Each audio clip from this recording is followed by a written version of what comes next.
Justice for all. Thank you. Roll call. Councilor Cody. Here. Councilor Kraft. Here.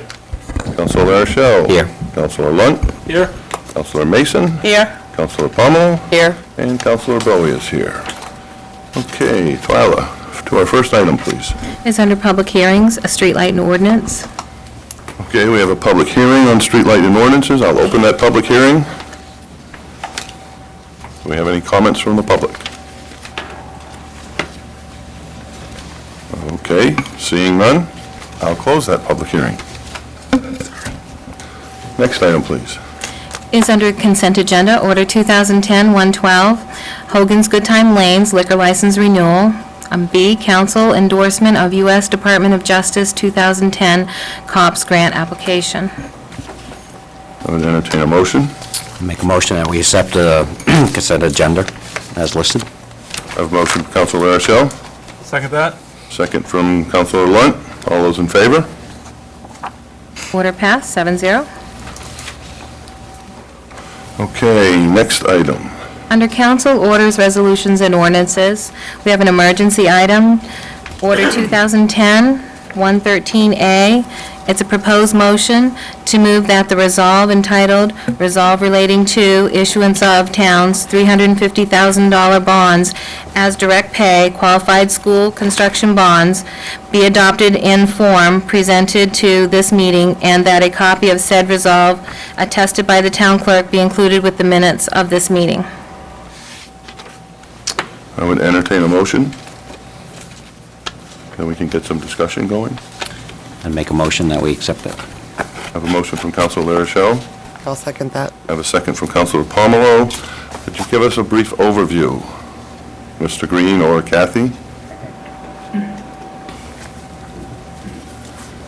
I will speak in regards to the resolution resolve that you have in front of you. What we need you to do tonight is to approve this resolve/resolution so that we can continue with the process of getting a qualified school construction bond.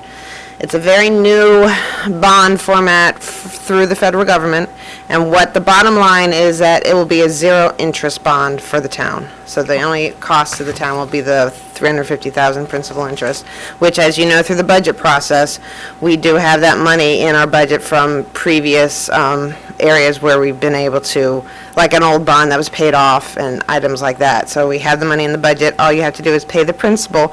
But in order to do this for the federal government, we have to approve this resolve and jump through some more hoops, because we shorten the term to QSCAB instead of having to say qualified school construction bond, and they are a regular interest bond for the bank that provides it, but we get reimbursed for the interest we pay the bank. The IRS is going to reimburse us for the full amount of the interest that we pay the bank. So the bottom line is no interest we won't have to pay any interest on this bond.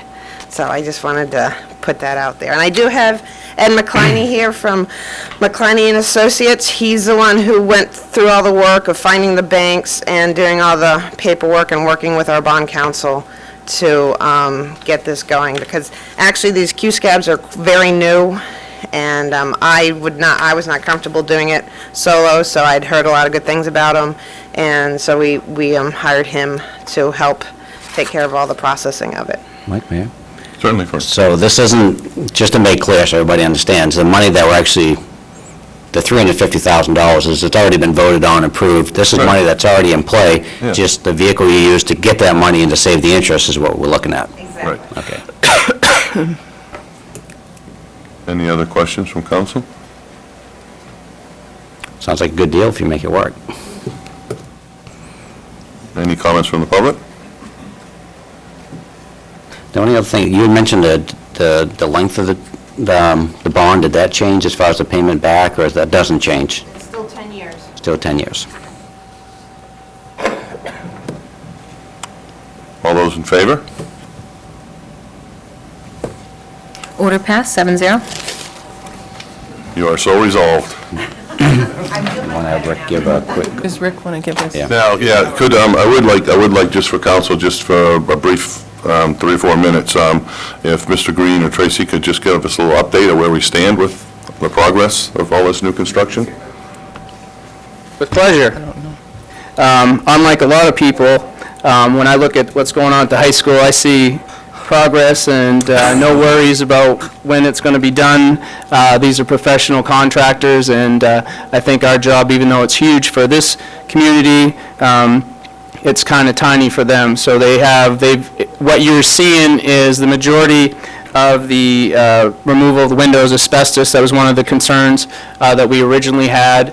They subcontracted that out. We did discover, of course, there are some issues with anything, but we did discover that the paint on the ceiling in the original 1950s wings on the ceilings was 10% asbestos. So we did have to go ahead, and that's kind of delayed us a little bit, but we did have to hire a company to come in and put up some abatement so that the dust and paint chips wouldn't interfere. So we've used extra caution as we've gone along. I think I had mentioned to Dot earlier that you wouldn't even recognize the inside of the high school. Probably 3 days into the construction, I walked in, took a left, went up to where the main office used to be, and when I stepped inside, I had no, because it was cleared all the way down to the end of the hallway. So I really had, it happens really quick. I know that over the next few weeks, from what I understand, you're probably going to see a lot more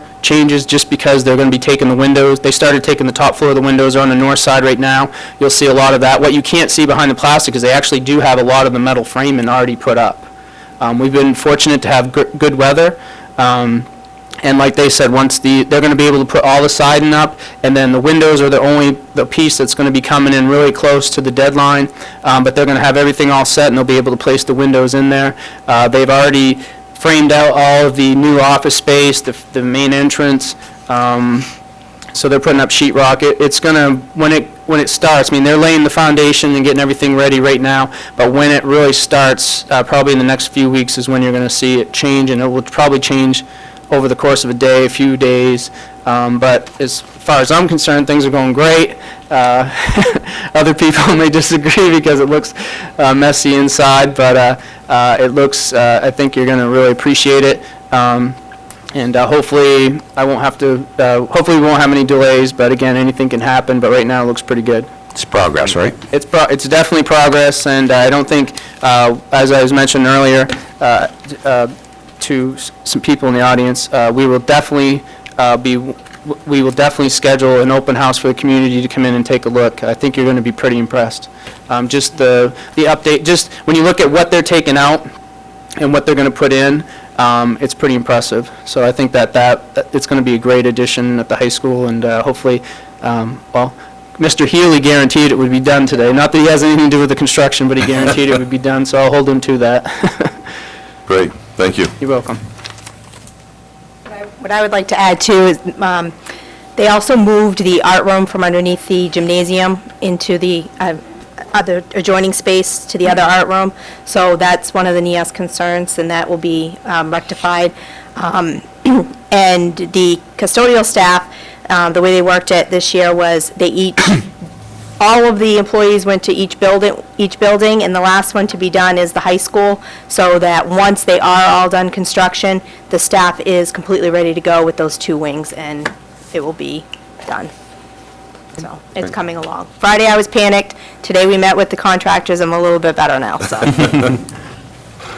You have a question, Doc? I have a question. He mentioned asbestos paint. I've never heard of asbestos paint. Did he mean lead paint? No, they said that 10% of they took a sample and they determined that 10% of that material on the ceiling was asbestos, and it was, they determined it was the paint. And it's cost us a lot of money for what it is, but we definitely have made sure that we've taken all the precautions that we could so that we don't have any issues from during construction or even after. Learn something new every day. Yep. Great, thank you very much. Thank you. Appreciate it. Okay, the next item, please, Twyla. Is Order 2010-113, Street Light Ordinance. This is its first reading. You have copies of that. Our attorney has gone through that ordinance, and everything seems to be in order from his perspective. Also, the planning board has approved it to move forward, so it's just the first reading. Can I ask? Yes, certainly. Reading through it, it sounds very generic in a sense.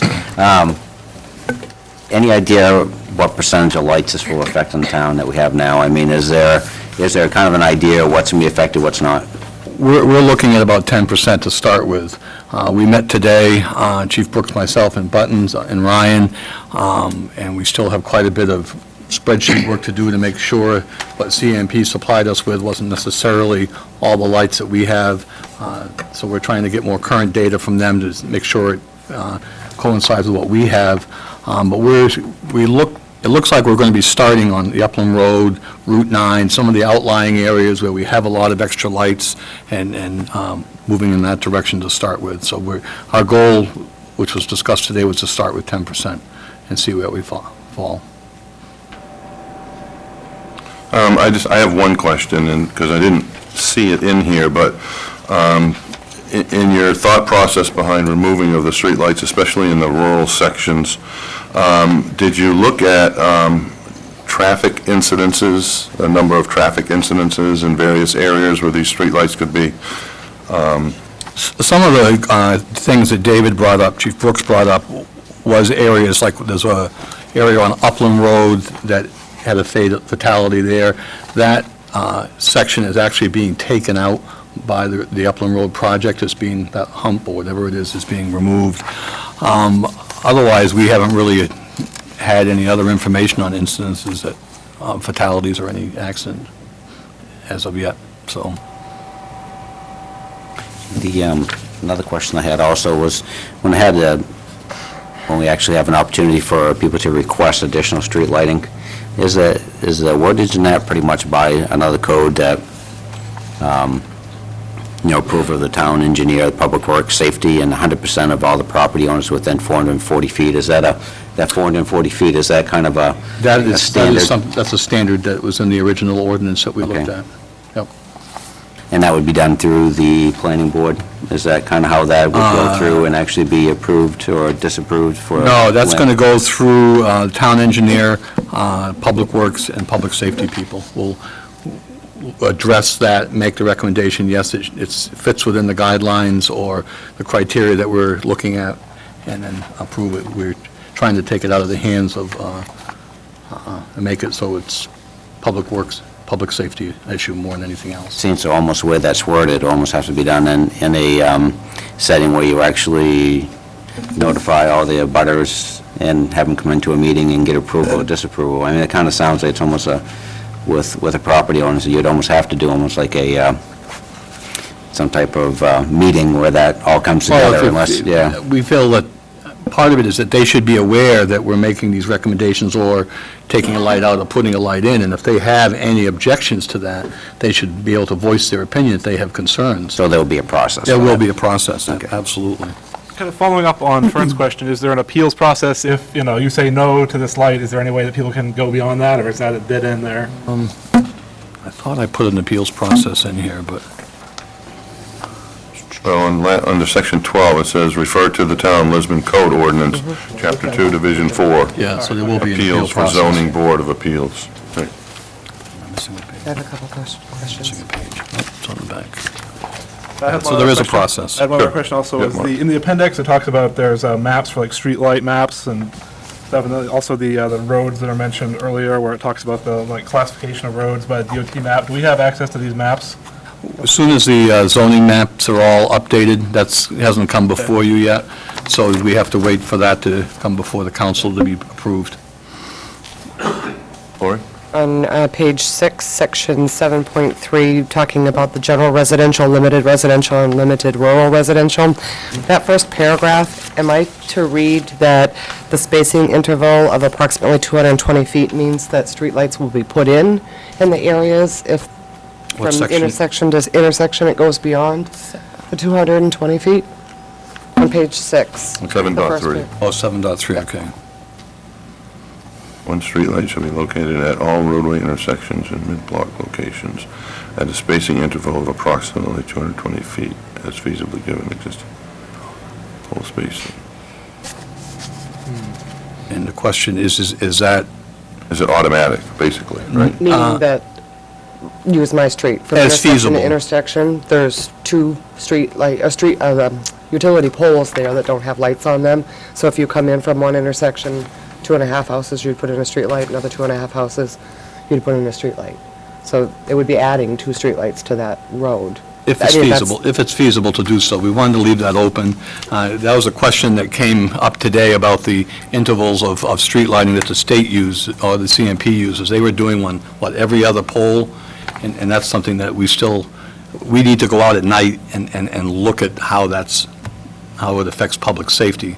That's our biggest concern within the... If I may add to that, my understanding of that is that if the township chooses to near an intersection, it will be not within that 220 Yeah.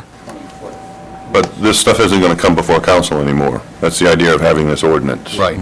This will not come to council. Well, again, but if the committee, Paul denies a street light, there still isn't a process, so. That's how I interpret that, to be no closer than 220 feet. So that may be, and I don't know. But if you take this literally, Hard. on a street such as mine, there's 2 poles that don't have lights on them, and neighbors could say, because of this paragraph in here, there's going to be one up every, approximately 220 feet, which means my street alone would get 2 new streetlights, where we're looking to kind of eliminate some of those, so it kind of feels like it's defeating our purpose. I don't have that in front of me, but I don't think the intent was to start putting street lights up every 220 feet. That is how it's interpreted, or how I take it, if you read it that way. One streetlight shall be located. Except on Scottsdale. I think there's other streets that could apply to, though, in a lot of the residential neighborhoods. If you look at the way it talks about this between all roadway intersections and mid-block locations. So if you go to gross development, there's probably streets there that would have poles, and if you looked at it approximately every 220 feet, we may be looking at putting in more streetlights by the way that that's written. I don't know if this helps, Lori, if we said one streetlight shall be located at all roadway intersections and may be located at mid-block locations at spacing intervals of approximately 220 feet. I think it gives us an out. Huh? I think it gives an out. Right. And And I think that's a small enough change such that it doesn't have to go back through the whole cycle again, so that we wouldn't belabor this all going back. And I think what Chief was, and I think Chief actually was looking at some of this before, trying to make sure this worked out, is instead of saying there's approximately, I think you're looking at that's a minimum, right? A minimum of 220 feet. That's not actually the distance, but nothing less than that, right? Is that kind of what was interpreted before? I don't think we should have street lights that are 100 feet apart or 150 feet apart. We're setting a standard of wherever that number came from, 220 feet. So would that be better to be listed as a minimum or not? Or, You could say at a spacing interval of 220 feet or greater? I mean, I'm not sure.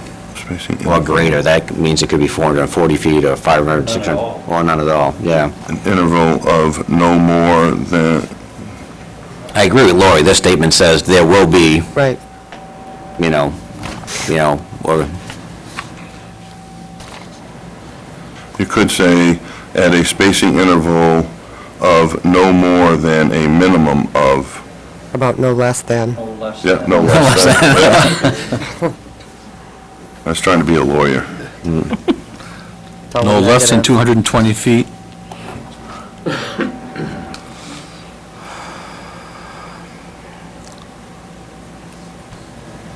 Apart.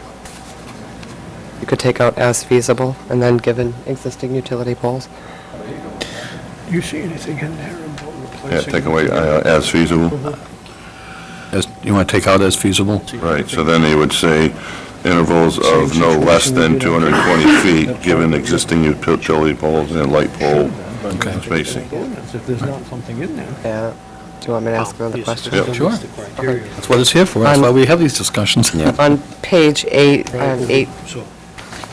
section 8.7, One conversation, please, guys. Page 8, what? 8.7, section 8.7. Is this phrase about the lights on, between private and public roadways shall be discontinued within 90 days of verification? Is that through the process that you were talking about, where you identify where the lights are, and then who's... If the town's paying for it, Okay, okay?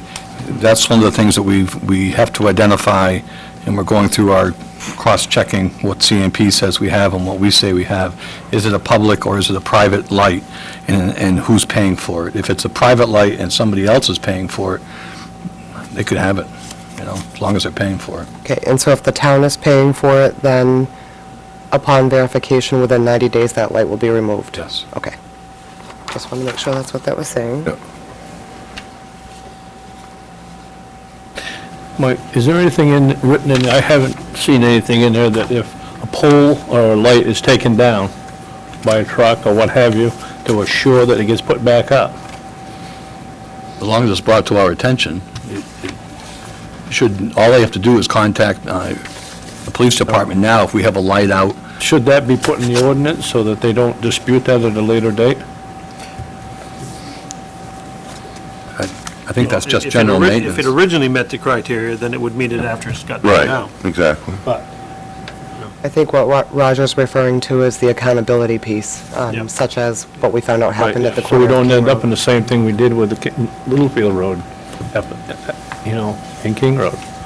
Well, if somebody If a light gets torn down for whatever reason, Right. a tree And takes it down or And whatever. I understand what you're saying, but I think that becomes the onus of this group that's enforcing this ordinance, right? If it's the public safety and public works and everything, they're the ones that are involved in whenever a pole comes down due to an accident or whatever anyway. So they see that come down, they should be seeing that it goes back up with that light back on it. In general, in 6.2, it actually says the town engineer is responsible for overseeing maintenance, operation, shall be responsible for installation, replacement, removal, maintenance of all There you go. street lights. So There you go. there's actually, there actually is a place that our town engineer actually has to wear that hat and be responsible for any maintenance, so There you go. it is pretty much written straightforward there, we so. don't put off his Brian's fault. That should cover it. It's Yep. just that the Yep. accountability part is what I was looking at. Town engineer is responsible for every lights, and his personal home number is where? It's on the website.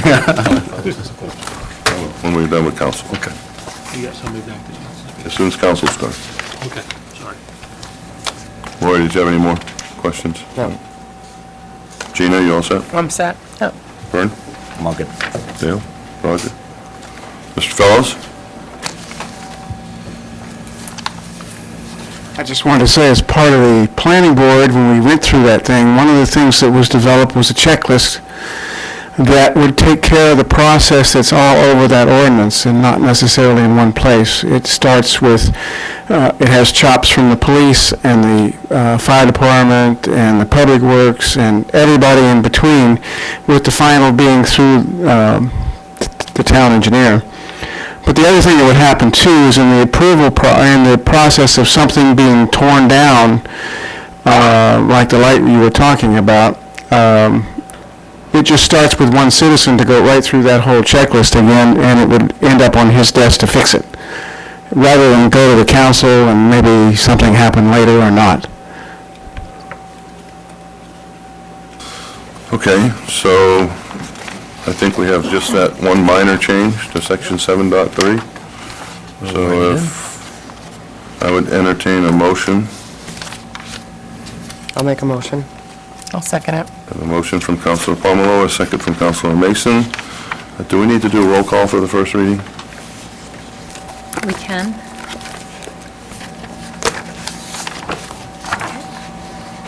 Okay, roll call vote. Roll call, please. Counselor Bowe? Yay. Counselor Mason? Yes. Counselor La Rochelle? Yes. Counselor Crafts? Yes. Counselor Cody? Yes. Counselor Pomelo, Yes. and Counselor Lunt. Yes.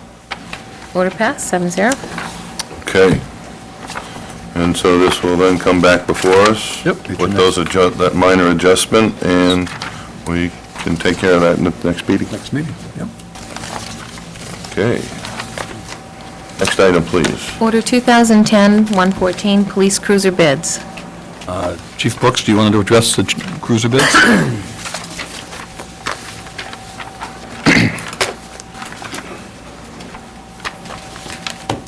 I believe you should find in your packet the summary on the responses from the bid request that went out. And again, the lone main dealer that most generally gets the state bid, Quirk Ford and Augusta, formerly Augusta Ford, has 2010s on the lot. Casco Bay Ford did submit a bid, but it was on a 2011 unit, and has a delivery time of 8 to 12 weeks. With all of that in the material in front of you, I recommend that you approve the Quirk Ford bid of $19,890. In discussing the budgeted amount for the lease purchase with Jessica and her diligent search for the lowest interest rate in the United States of America, we're coming in under budget for the lease purchase, which is a good thing. And additional information I have, I know Councilor Crafts is itching to hear this. Unit 2, which will be traded, now has 134,992 miles on it. And last year at this time, when we traded the other two units, they had 102 and 103 respectively. The 06 we're trading now has 5,032 hours on the engine. And last year, the cars had 3780 and 3814 respectively. That 5,032 hours equates to 166,000 miles at the manufacturer's 33 miles per hour standard. So in the long run, it worked. What I did learn from this is that if we continue to try to maintain our vehicles for 4 years, that at the halfway point, I will be rebuilding driver's seats in them. Any of you can go out now and sit in the driver's seat of that 06 Crown Vic, and you're going to feel like you're sitting on the pavement, because the seats, it's just something that will have to be addressed. That's a minor fix compared to the overall picture. And another question, if I recall last year, Commissioner LaRochelle asked a question on prices compared to previous year. The 2010 comes in at $19,890, and last year the 09s came in at $19,665. Last year's trade allowance was $3,250 per unit, and this year's trade allowance is $3,100. So we didn't lose a lot of money for that extra year and the mileage we got out of it. So that test car, as we call it, worked out fine, but I can always say we had to put a new transmission in it before we tested it. Yeah. Did throw that in, of course. Mike? Dale? On the 2011, it is coming in a little less money, right? Now, Also doesn't have limited slip, doesn't have a spotlight, Yeah, I saw doesn't that. have the adjustable pedals, and if you picked up on the height of the officers on the department, the adjustable pedals come in handy. so this is obviously an ordered unit, and that's why I had to wait 8 to 12 weeks? Or That just hasn't one- been ordered, that's right, No. it would have to be ordered. And could it be ordered with them options on there, and do you know what the cost would be with them options at Casco Bay Ford? Those options would put it over the 2010 unit price. Yeah. So I've been told. Okay. Well, the only reason I say that is when you get ready to trade it, it's a year newer, so normally when a car's a year newer, you get more for a trade-in. Plus, the good part of this, Chief, would be that I could get another 8 to 12 weeks out of that old car. I really don't want to put any more money into that old car, and my concern is in 8 to 12 weeks, we would probably likely put more than what the cost difference is You're between probably the right. 11 I couldn't help and 10. myself. I know, you're that way. But it was a good test, and we had our differences on it, on opinions, and we compromised on the idea, and it's something we can look at down the road. Yep, appreciate it. Thank Knowing you. what we have to do halfway through the process in order to make them work. Great, thank you. Yeah. Yes, sir. Chief, was there any difference at all in the styling or any options from the 10 to 11? I mean, they're pretty much same car, just different date. As you know, 11's the last year of the Crown Vic, Yeah, and they're not changing anything that I'm aware of. okay. At least I haven't been told they're changing anything. And I can tell you that Chevrolet was really hoping we'd put off everything until the 2011 brand-new rear-wheel drive Chevrolet Caprices come out in 2011. Has it, and that was one of my other questions, moving forward, I mean, is there, you had mentioned that you wanted to get the Crown Vics out of the way before you looked into more economical, maybe front-wheel drive vehicles. I mean, it doesn't sound like that Caprice. I don't believe I said that. I would not, I don't believe I would say I would look at a front-wheel drive car before a rear-wheel drive Yeah. car for this type of work. Yeah, I was just curious. At the time, I think we had talked, I don't think anybody was proposing a rear-wheel drive car, and I know that's changed over the last year or so. Ford but- is turning their Taurus in 2012 into its police interceptor. And they're making the Big 8 that they have available for it. So you can just imagine what that car is going to do. Well, some of them are out there now, SHOs. And they're going to turn that into a cruiser. And if you can go look at a Taurus right now, and there's some in town, and there's no way we can put our equipment, our computers and our radios and everything else where that console's designed on that Taurus. It can't be done. They'll have Unless to they come up with a different redesigned it for the design. cruiser. I mean, that's, That's going to be a concern too, come whatever year it is when we start changing over, because as you know, we have been interchanging push bumpers and roll bar cages and everything since, well, our first Ford Crown Vic was 1992. Not that we've kept all that stuff, but we have done a lot of transition over the years on keeping the equipment as long as we can because it fits. But none of this stuff's going to fit come the next rotation. So we'll have to look at that as well. So anyway, going back to this, I do recommend the Quirk bid of $19,890. Do I have a motion? I make a motion that we take the Quirk bid for the police cruiser. I have a motion from Councilman Rochelle. I'll second that. And a second from Councilor Palmerlo. Any further discussion? Comments from the public? All those in favor? Order passed, 7-0. Thank you, David. Okay, next item. Order 2010-115, used loader bids. Buttons, you want to address this?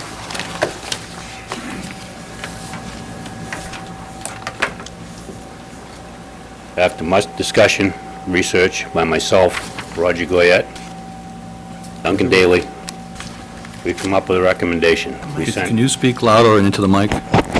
We sent to 10 vendors, 6 responded. 2 of them were in the ballpark. They're both 2009 used units, which I wanted a new one, but Beauregard brought up a case that's used. Now I had to send it all out, and now I'm going for a used one. One's a 2009 621E. The other's a Kawasaki 65ZF2, also a 2009. Case has 1,150 hours. That's almost 2 years' worth of wear for us. Kawasaki only has 149 hours. They both meet or exceed the specs. Who tried both machines, they don't have a preference. With the case having that many hours on it, and small problems we found along the way just trying it out for the month or so they left it there, we found some small problems. I don't need to have problems that need to be fixed before we even get one. I recommend we go with a Kawasaki It was also a lower bond of money for $73,900. They both had the same warranty for 3 years. I think the Kawasaki is a better deal for us at this time. What's the price difference between that and the brand new one? This Kawasaki was $73,900. Well, there's a new, The same model, brand new, is $88,629. 15 grand.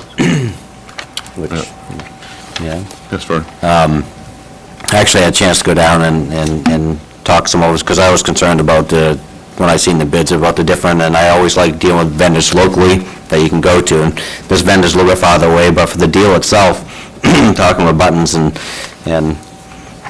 I know a lot about Case, but I don't know much about Kawasaki, so I had asked a couple questions, and Buttons had mentioned that actually Lauriston, is it Lauriston or Auburn? Lewiston has 2 of them. Has 2 of And they're them. planning on buying a 3rd one, from what I understand. They've had no problem with them whatsoever. So, I mean, if another town, I imagine Lauriston probably drives their equipment just as hard as anybody else does, and I if think it's harder. being used for the same thing with the wing, Yes. so it sounds like they're using it for the same purpose we are, and if they're gonna buy a 3rd, that means odds are they've had pretty good luck with this one. The idea of saving, $15,000+ on a machine with 100 hours really doesn't bother me too much. I mean, that's especially with the same warranty, because they're extending the 3-year warranty. I was told that on they it. would match whatever Case did, yes. Yep. And one other benefit with this machine is that it actually has an extra option that would actually cost us more. It has a 4th valve. That means there's no electronic stuff that have to be hit a switch for the quick switch or hit another switch to make the wing work. It's got its own separate levers for everything. Which wouldn't be there if we purchased a new one. No. It'd be on a toggle switch type deal. What did you personally think of the Kawasaki? I thought it was a nice machine.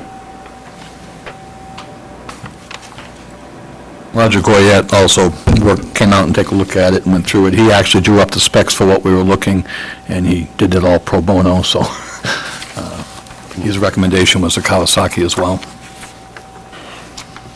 I mean, one with 149 hours, it's a brand-new machine to me. I don't care if it's a year old. All right, yeah. Only because I'm not smart enough. What's the difference between the bias and the radial tires on this thing? The bias tires work better for us. The radials are way more expensive to replace when they go. Bias aren't that bad. And I heard mention of this wing, but we're not buying the wing, right? No. Well, we're gonna have to buy the wing post and the thing for the wing, yes, but that's a whole separate vendor that you don't even have to be concerned with because it's only like $2,800. Okay, because I saw that 28,000 on this one, and What was that, Buttons? I actually looked at that. They actually have a wing kit, and it's... That's from the factory if they put it on down there, and I don't know exactly what it brings it up to $28,000 for, when we can go to Fairfields and buy the same thing basically for, well, they'll install it for $2,800. We can buy it for like $23 and put it on ourselves. It's already been covered. I mean, you already have that taken care of anyways. that's everything? That's the labor, the wing, and everything? I have the wing, You got, okay, you got the Just a wing. bracketry for the wing. just the bracketry for it, and the cylinders to run it up and down. Any other questions from council on this? So I guess I would entertain a motion for the Kawasaki at $73,900. Make a motion that we accept the bid for the Kawasaki at the amount described. I have a motion from Councilor Larissel and a second from Councilor Crafts. Any further discussion from council? Comments from the public? All those in favor? Order passed, 7-0. Okay, next item, please. Order 2010, 116, 4-in-1 bucket bids. Buttons will address that as well. The JRB 4-in-1 bucket is a JRB 4-in-1 bucket. There is no difference. It's the same make. The cheapest one was the Oliver store at $12,305. It's right in New Gloucester. They'll deliver it for free, and if not, we can go all the way down and get it. So I'm recommending the $12,305 to the Oliver store. Questions from council?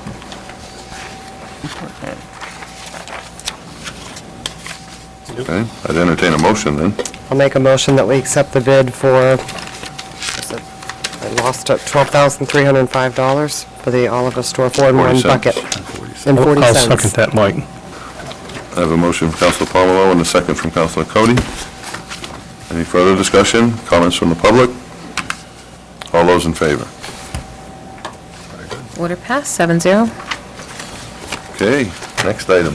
Order 2010-117, trailer bids. Wayne, you want to address your trailer bids?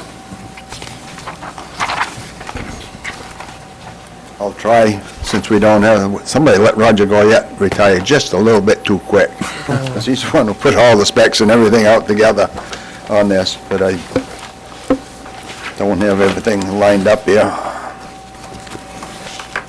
There should have been 3 bids that came in on it. One was the stucco, that one came in. If we go for the extra length on it, the bid came in at $57,575. That's with the $700 extra. If you're looking at your thing, don't forget that. We're double checking to make sure that will fit in the building before we go with that extra length. Right now, I've checked it, I don't know how many times, and it's the same length as what we have, but doesn't hurt to check again. And the next one, there was another bid, 2 other bids came in. One was from Howard Fairfield. That one came in at $72,985. And there was one similar to, identical to what we've had for the last 10, 12 years, the J&J from Mesa, and that has come in at $73,500. This one that I recommended is a Stecco, quite a bit different and cheaper. Kind of surprised us a little bit, but Steve is from Monmouth, so I sent him over to his landfill, had him check them out, and he's looked at one that's 17 years old over there.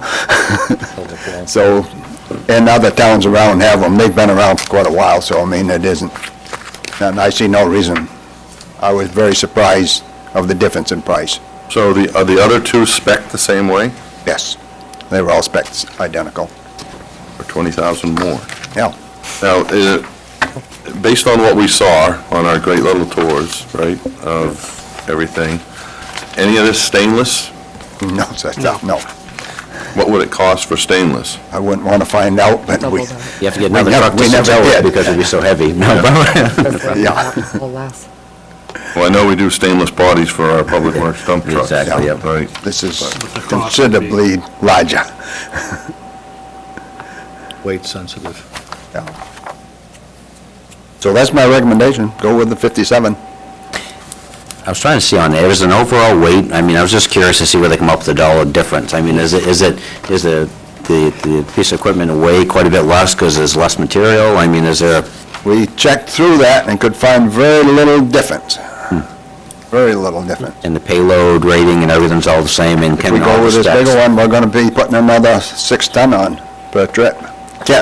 Potential to go another 6 ton. And the cheaper one is the longer of the less expensive one is actually the longer of the trailers? Yes. Yeah.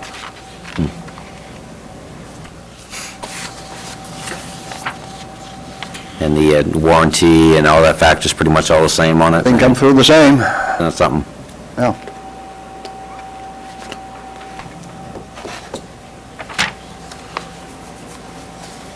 My recommendation is, though, in about 5 or 6 years, we start refurbishing these pieces of equipment, like the one that I said is 17 years old over the Monmouth. That one's been done twice. Do it every 5, 6 years. Get into that schedule, and you're going to extend your life of this equipment a lot longer.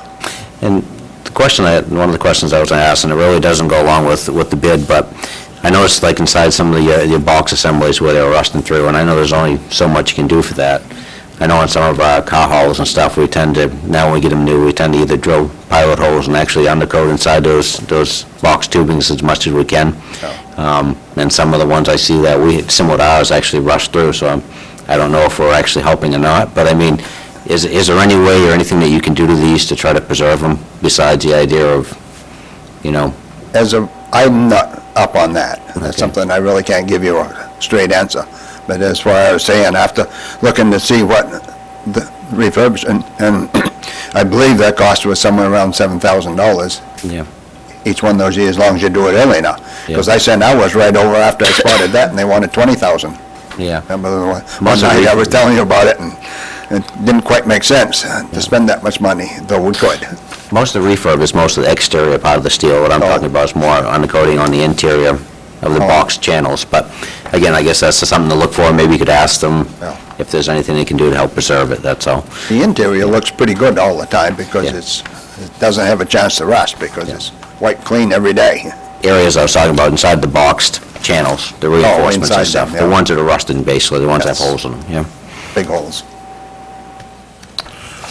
So I guess based on all the discussion, I'd entertain a motion for $57,775. Make that motion? Second it. Motion from Councilor Larissel, and a second from Councilor Mason. Any further discussion? Comments from the public? Only one other thing I guess I would ask is, what do we do with a road unit? Is that figured as the unit, the trailer that we have now? Is that something that was considered as a trade-in, or is it worth anything, or do we keep it as a spare? Or I recommend saying we keep it as a spare because they were both bought at the same time, and for a 10-year, we've always been on a 10-year cycle. Now we're up to 12, and I don't think you're going to come up with $57,000 or $60,000 next year. So my recommendation is keep them both around, and we can keep them going until we get this one paid for. So to come in with another one, and if our math is right, it's 2.5 years to 3, that the next one will, so that we'll keep it without coming in with a higher budget here next year or the year after. Now, if you want to furnish us for the new one, I'll go along with it. I was just kind of curious, because there was no mention of it. Typically in the past, I know we try to get rid of the equipment when we replace it, just so we're not maintaining something that we're supposed to get rid of. But basically, we're saying you have 2 units that are identical, so you can actually pick parts, do what you need to do. Had to do it last time at the tail end. The other thing, I'm going to experiment a little bit on the single stream and trying a load or 2 hauling our own single stream, but I don't, quickly looking at it, it isn't figuring out, because I got to spend money to build some kind of a retainer wall, add on to it and stuff like that. So I might end up, I'm looking at it, we might end up spending more money to save $1. So if that's the case, we won't. We'll just keep using and get by for the next 2 years with it for what little bit we'd get for trade-in. You know best up there, I'm sure. I just wanted to make sure that we're maintaining something that we're replacing, that's all. It'll stay into the cycle so that it'll keep being used, so that it won't just sit there and rust. That's the best way, less rusting and wear on them that way. All those in favor? Can you restate that number? Oh. I think we have an incorrect number. $57,775? Should be 57,575. 575.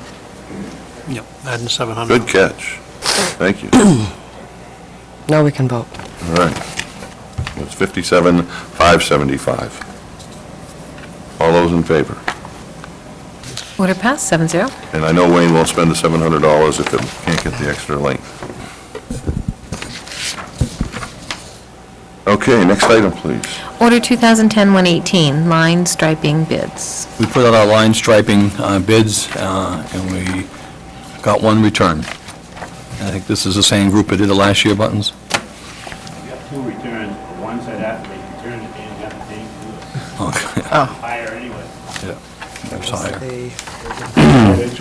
Yeah, that was my question. They do have paint, this company? It's incorporated, the budget's 16,000 somehow, some way, I'm gonna have to come up with $246, but chlorinated rubber traffic paint, they do have, and they don't have a problem getting it. Good.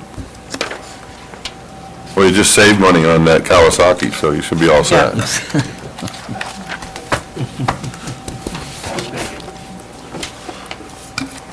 All right, so I would entertain a motion for $16,246. I'll make that motion. I'll I second have a that. motion from Councilor Mason, a second from Councilor Pomelo. Any comments from council? Discussion from council? Comments from the public? All those in favor?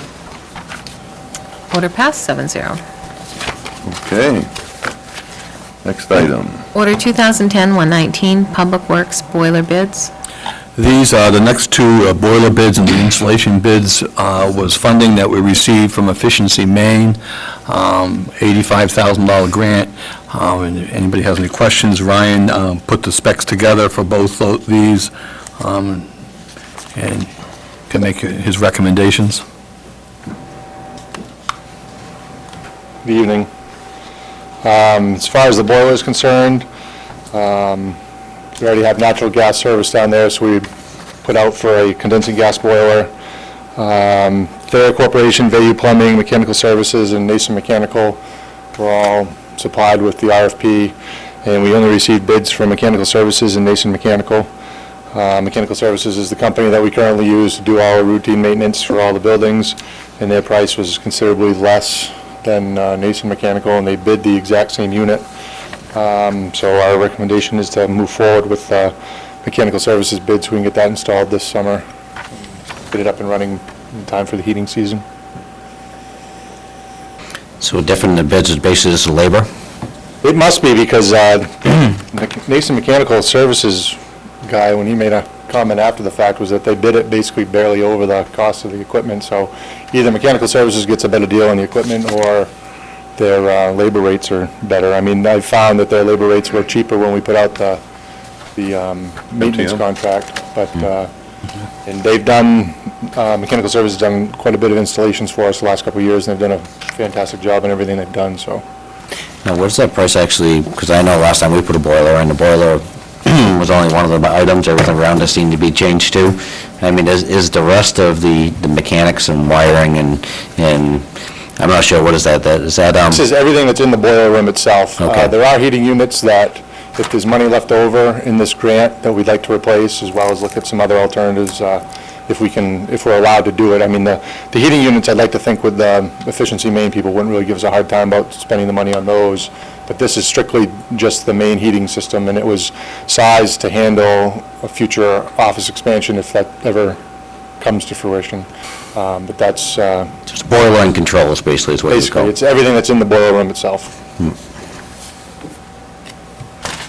Who actually does upkeep right now as far as for breakdowns and or services? Is it mechanical? Services. It is. Are they going to hold to that bid since it's over the 30 days? Yes, I believe so. And their quote does not include the 40-gallon electric water heater? No. That wasn't even, I don't know why they... Yeah, it was just mentioned on Nason, so Oh, and you said that everything in the boiler room basically... as far as the boiler Yeah, itself, okay. yes, I'm sorry.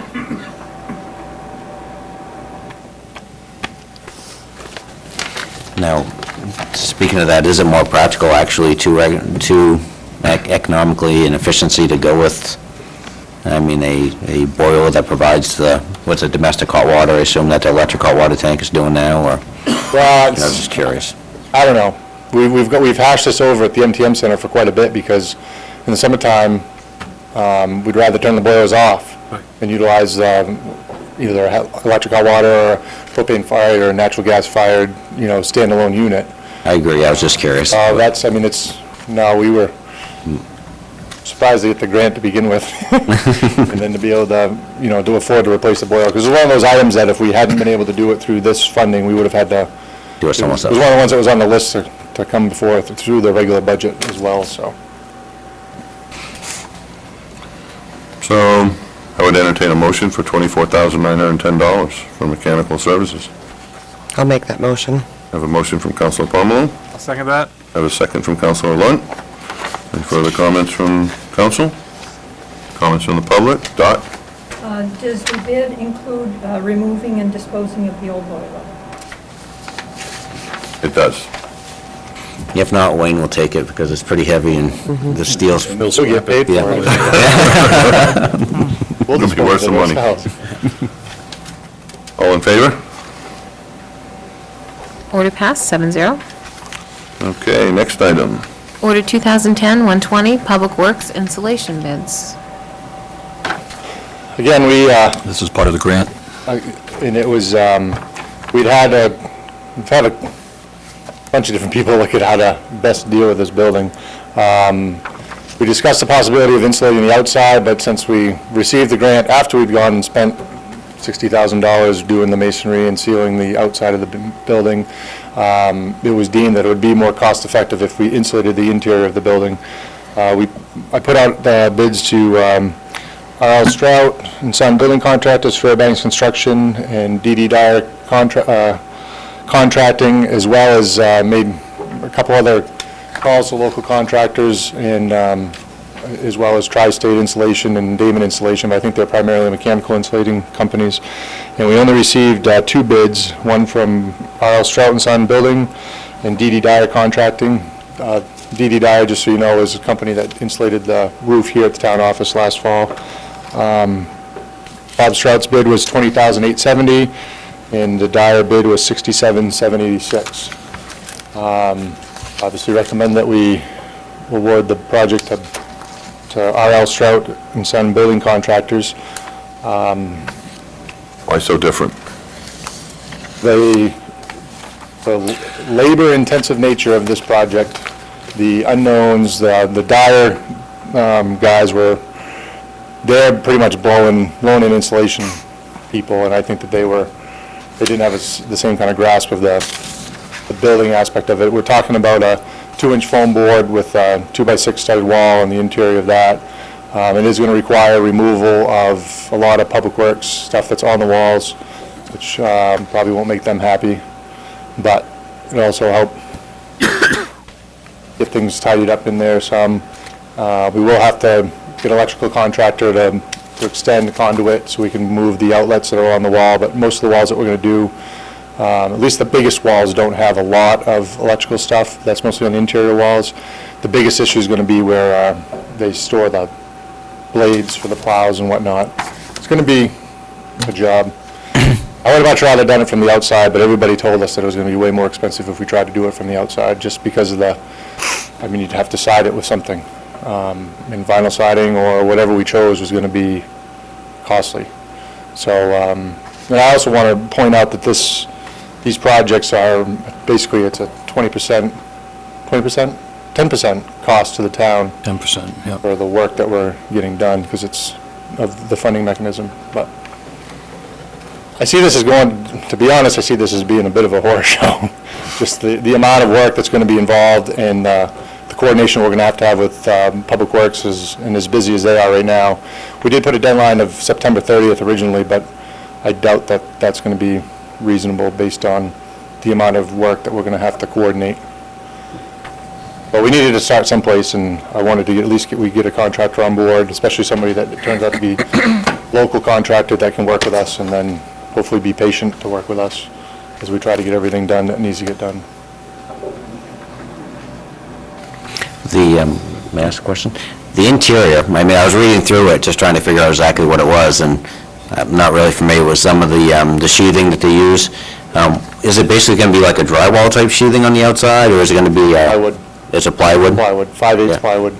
The zips, it's just I don't know if you've seen new buildings now, when they go up, they've got red and a green exterior, and I can't remember what goes on the roof. Yeah. But it's basically has the tie power or your rubber roofing included as part of the manufacture of the board. Okay. So it takes a step out of the building process, and that was what we looked at doing. It is something that was durable. So it's waterproof. When you put it up, it's a waterproof surface, semi, yeah? Technically.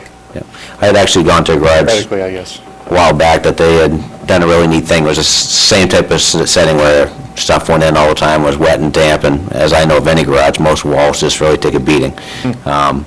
And they had actually used the same interior as the steel building. They insulated like a steel building, used the same interior as a steel building.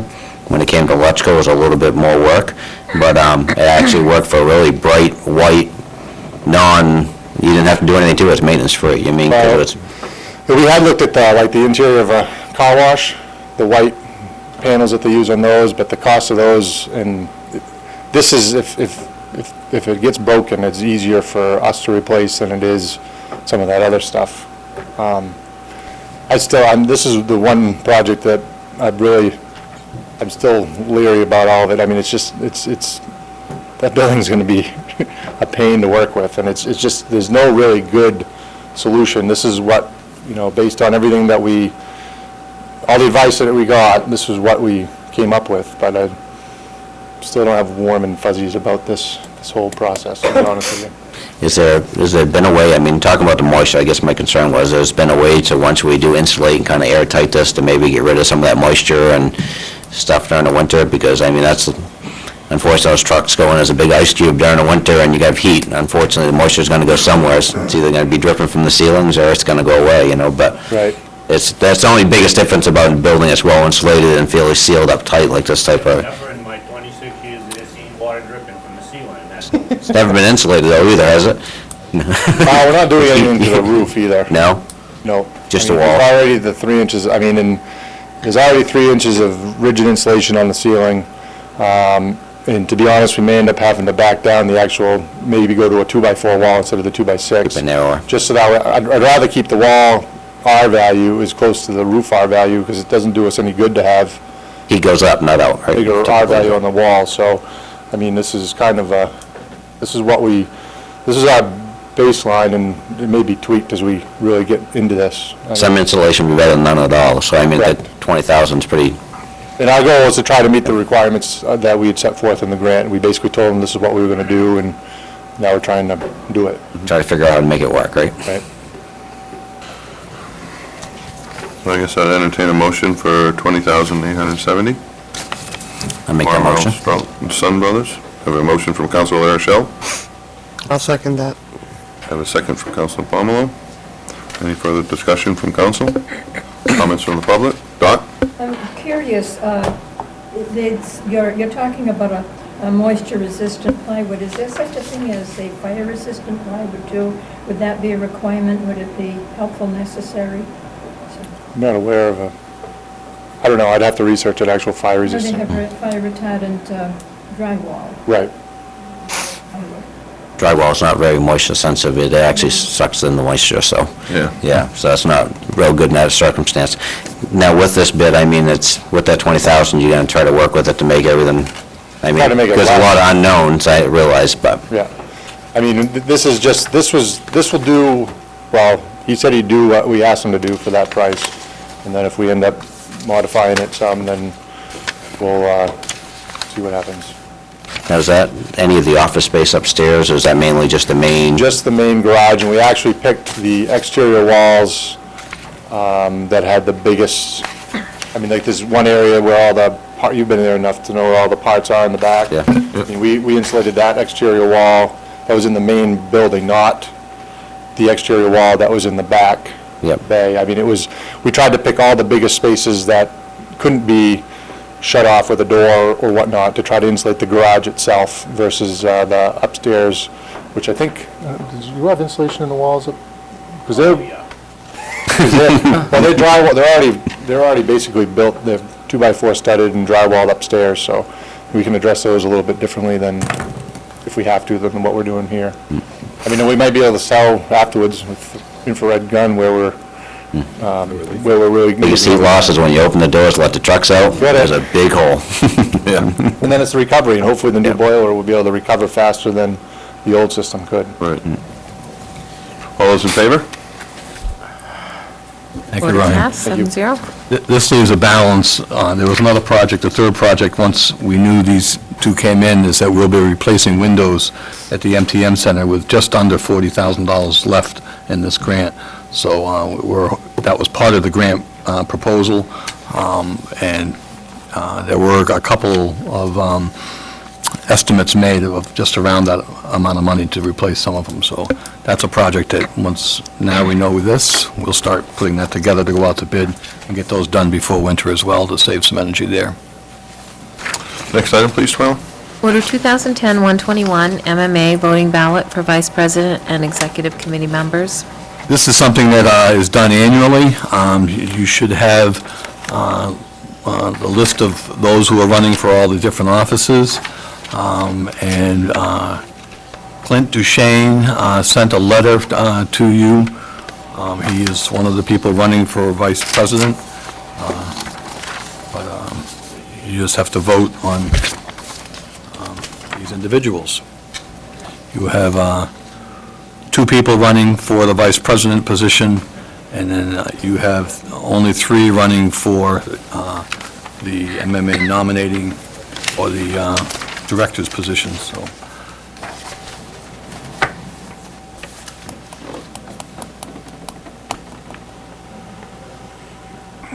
Is this something we vote on tonight? maybe? Yeah, you need to vote on it Yeah. tonight. Yep. Not knowing any of these people, is there any insight? I know Sophia Wilson, the town manager from Brownville, because we have a property there. She's been very helpful with helping us to research information. She seems to be pretty knowledgeable. Yep. Got a long line of Credentials. experience behind her, so. Ben Duchesne's been a town manager in Herban for quite a few years. Michelle Beal, I know her. She's also a very good person. Was the finance director for Ellsworth for a long time, and then she took over as city manager, so I know her. I don't know Robert Yandow from York, but. No, we don't have a problem with the directors, right? No, I know Because you you get to don't, vote for 3, and there's only 3. It's only the vice president. And I'm in favor of going with Sophia if we've got a counselor who has dealt with her and knows them, Yep, me too. Yep. so I'm okay with that. So I would entertain a motion for Sophia Wilson for vice president. I'll make that motion. I have a motion from Councilor Pomelo, second from I'll second it. From Councilor Mason. Everybody drifted off there. Yeah, I think everybody's tired. Any discussion from council? Any comments from the public? All those in favor? Order passed, 7-0. And then I would entertain a motion for directors Michelle Beal, Marston Lavelle, and Robert Yando. I make the motion that we accept that. I'll second Motion from that. Councilor Larochelle and a second from Councilor Pomelo. Discussion from council? Comments from the public? All those in favor? Order passed, 7-0. Very good. Okay, next item, please. Is under other business, Mr. Upham's Well, Route 9. You should have had copies of we brought in a geologist like we said we would to look at Mr. Upham's property. We met with him, Roger Terriot, our attorney, and Ryan. He went up and inspected the property. His recommendations are there. If you have any questions, Ryan went up on site with him.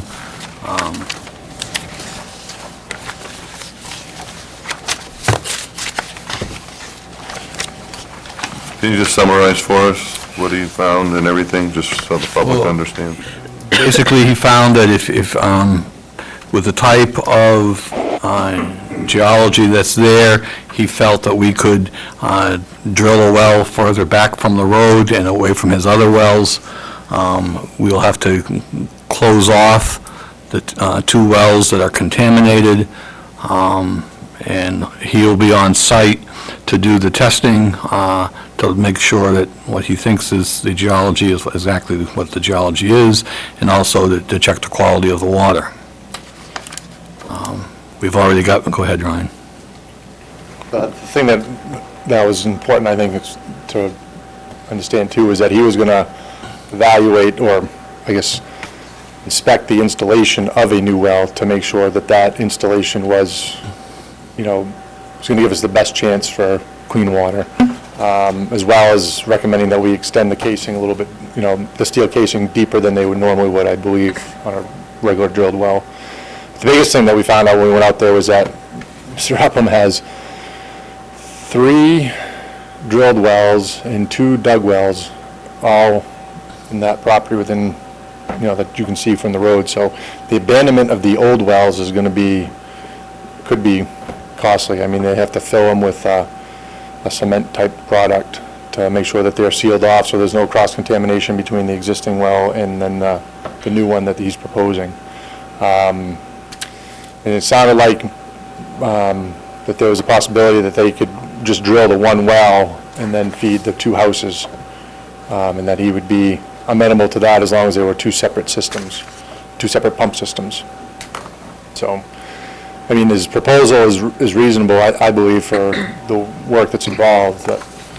It's just, we've got 5 of these to do now, and if we're probably looking at least $15,000 per well based on, based on these, the cost that he's proposing, and then the, the actual installation of the wells and then the concern that I still have is if we can't find, Mr. Upham's property is easy because it's, well, I don't want to say easy, but we have the best chance for good water because it's a larger parcel. I mean, one of the wells that's contaminated is almost to the Sabatis town line on Route 9, and it's a tiny, tiny lot. This is Are we the tip of the responsible? iceberg. Are we responsible for the abandonment efforts as well? Yet to be determined by the attorney. According to DOT, we seem to be holding the bag on this, But that's, again, But I mean, if we provide him with new water, do we have to abandon the old wells? I think the only way that geologist is going to, I mean, in his proposal, So his that's his recommendation is- recommendation, is that you drill the well, and shortly thereafter, you properly abandon the existing wells. The 3 drilled wells will be the costly ones to abandon. The 2 dug wells just require solid fill for abandonment.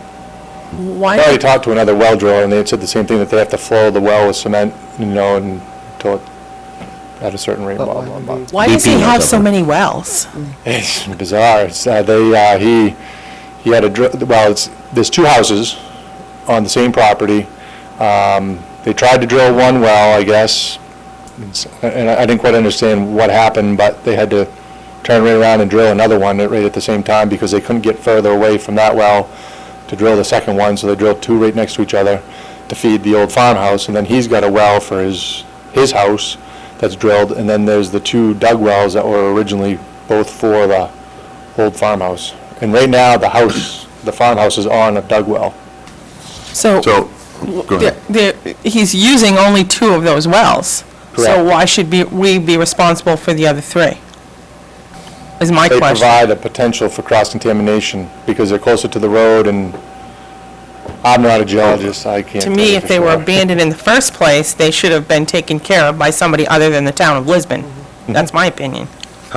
We don't know the cost of abandonment right now. I mean, that's Yeah, I guess I don't understand, but I guess what I'm having trouble understanding is how, I mean, you're gonna pour cement into this existing pipe that goes down, I don't know, 20 to 400 feet, and just having that filled, I mean, the water's down below that, and it's still in the ground, so how do we know that's gonna stop it from getting over to the other side? You say the salt comes in from the higher, closer to the surface, and then... But it doesn't come in through the casing. No, but there's veins all the way down that well. And when you plug the well off, that stops them veins from pouring into that well. My last understanding of a well, dug well, was, I mean, a drilled well, was it's got a steel casing that goes all the way down. Only to the bottom. To the ledge. When it gets to the ledge, it could leak. Then after you get through into Oh, the it's the ledge, ledge you you're plug the plugging in. The casing. ledge is cracked and it Right, dumps and through it that. just comes through. Okay, I got it. Just a question, I mean, I know initially we wanted a geologist to go out to give us an idea. Yep. I mean, he's not going to guarantee anything, he's really not going to do anything besides the idea of point and say drill there and test the water. I mean, that's from what I see. I mean, is it even practical with no guarantees he's going to help us? I mean, to be a general contractor of a well drilling, I guess is what I see him being, right? Right. But again, is it worth the $2,800 per well to actually do this? I guess that's my question. I realize his initial evaluation of it was important for us to justify going out and drilling the well, but for $2,800 per well to actually have someone to oversee it, I mean, I don't know if This is to that... tell us where to drill it. I mean, he hasn't marked the spot. He's basically, he got background information on what we were looking for and got an understanding of what was available for information. And then this is his proposal to evaluate all the information that's available. And based on his technical expertise in reviewing geological maps and whatnot, he's going to go out and say, this is your best gamble point for drilling a well. So when you went back and actually gave us a figure of like $12,000 or $14,000 per well, I mean, what does that break down to? Well, that I was the mean, $2,800 for him, maybe we'll call it $5,000 per well, and then the cost for abandonment of the other ones. But again, I was guessing, based on having to deal with, I mean, my assumption was dealing with 3 to 5 wells. Well, I guess my concern would be, as again, just with this, I mean, this is the reason we got this, is how to move forward, you know what I mean? And it's really how to move forward without actually knowing exactly where we're moving to, I guess. You know what I mean, about the abandonment of the wells and that type of stuff. But most well companies that drill the wells, aren't they responsible to give you a well test when you're done as far as water purity and quality? And so and that's basically already in that $5,000 figure to actually have the water tested, right? Correct. Okay. So again, I'm just going back to figure out what the $2,800 is getting us, that's all, besides the idea of marking the spot, but just kind of curious. Good. Bill? I totally agree with Vern. I don't see the $2,800. I mean, you're only talking a little small area, so how many options you have looking at maps? I mean, I have no idea where to, I don't know anything about Vern's drilling wells, I'll be exactly honest. right. He's a general contractor overseeing the job, and I don't think it's necessary. I think that the well driller is very capable of doing the same thing that he'd be doing. But that's my opinion, too. Yeah. So I think there's a $2,800 savings there. Okay.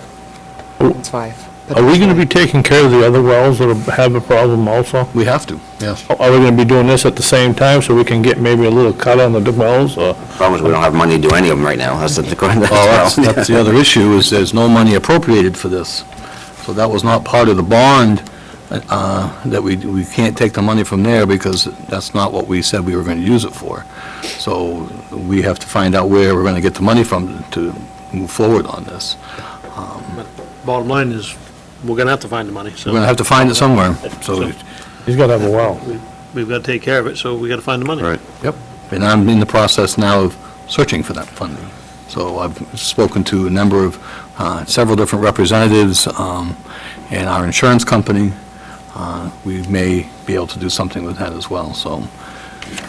But in the meantime, you may have to appropriate it from the Yep. surplus Yep. if we can't get it from there. Now, are we gonna move forward and get this man a well? Yes. That's, that Deal with would be the my recommendation, is that we move forward on Mr. Upham's well and get it drilled. I agree. Would I it, agree. yeah, may I, Mike? Yeah. Is it possible, I mean, this isn't the first town that's had this circumstance, and it's not the first well that's been contaminated, probably not the last anywheres. I mean, in the past, there has to be some type of procedure that they've done as far as for, drilling wells and capping off or cementing. You would think that there has to be some protocol. Well, the wells, of I mean, such. I did receive proposals from a well driller for abandonment of wells. Okay. It's based on a per footage, it was a per footage price. And is he, the people that bid out this, I mean, was it his recommendation that that's something that needs to be done with this? And the distance that this well is away to actually assure that this, the well we drilled doesn't get contaminated, or? Yes, I mean, the well drill, and I don't know if it's, what I don't know is if it's actually a state requirement to abandon, or how that go, I have to check with legal counsel. This is something that just came up today. I don't see where the dug wells would be the big issue. I think the drill wells are the ones that are gonna be the big issue. Because you're getting down into your In question, it was water way down, and then there could cross-contamination would occur. I just have a question. Sure. It doesn't make sense to me that we would do one well to serve 2 homes. I mean, are those properties deeded separately? Where someday, I there mean, I could would be a imagine, yeah. problem? I guess the question that I'd like to have an answer to is if we dig one well or drill one well there, and at some point they separate the deeds to that property, they become 2, are we going to face this issue again in the future? Well, we won't, Where we- because they'll own the well. Yeah, I but mean, we- there's shared wells. I mean, when I used to live on Littlefield Road, we had 5 families on one well. 5 different families, 5 different pieces of property, all on one shared well. So what happens if the well You goes have like and a you little have to drill it association, you guys again? put a little pool together to maintain it and support it, and that was why he wanted 2 separate systems, Right, Yeah. Mike? 2 separate pumps. Well, you have an easement, when you sell the property, you put an easement in the deed. And then if you have 2 separate wells, 2 separate power supplies and your piping, it's already separated. Right. Okay, so each homeowner would be responsible for 2 separate pumping systems.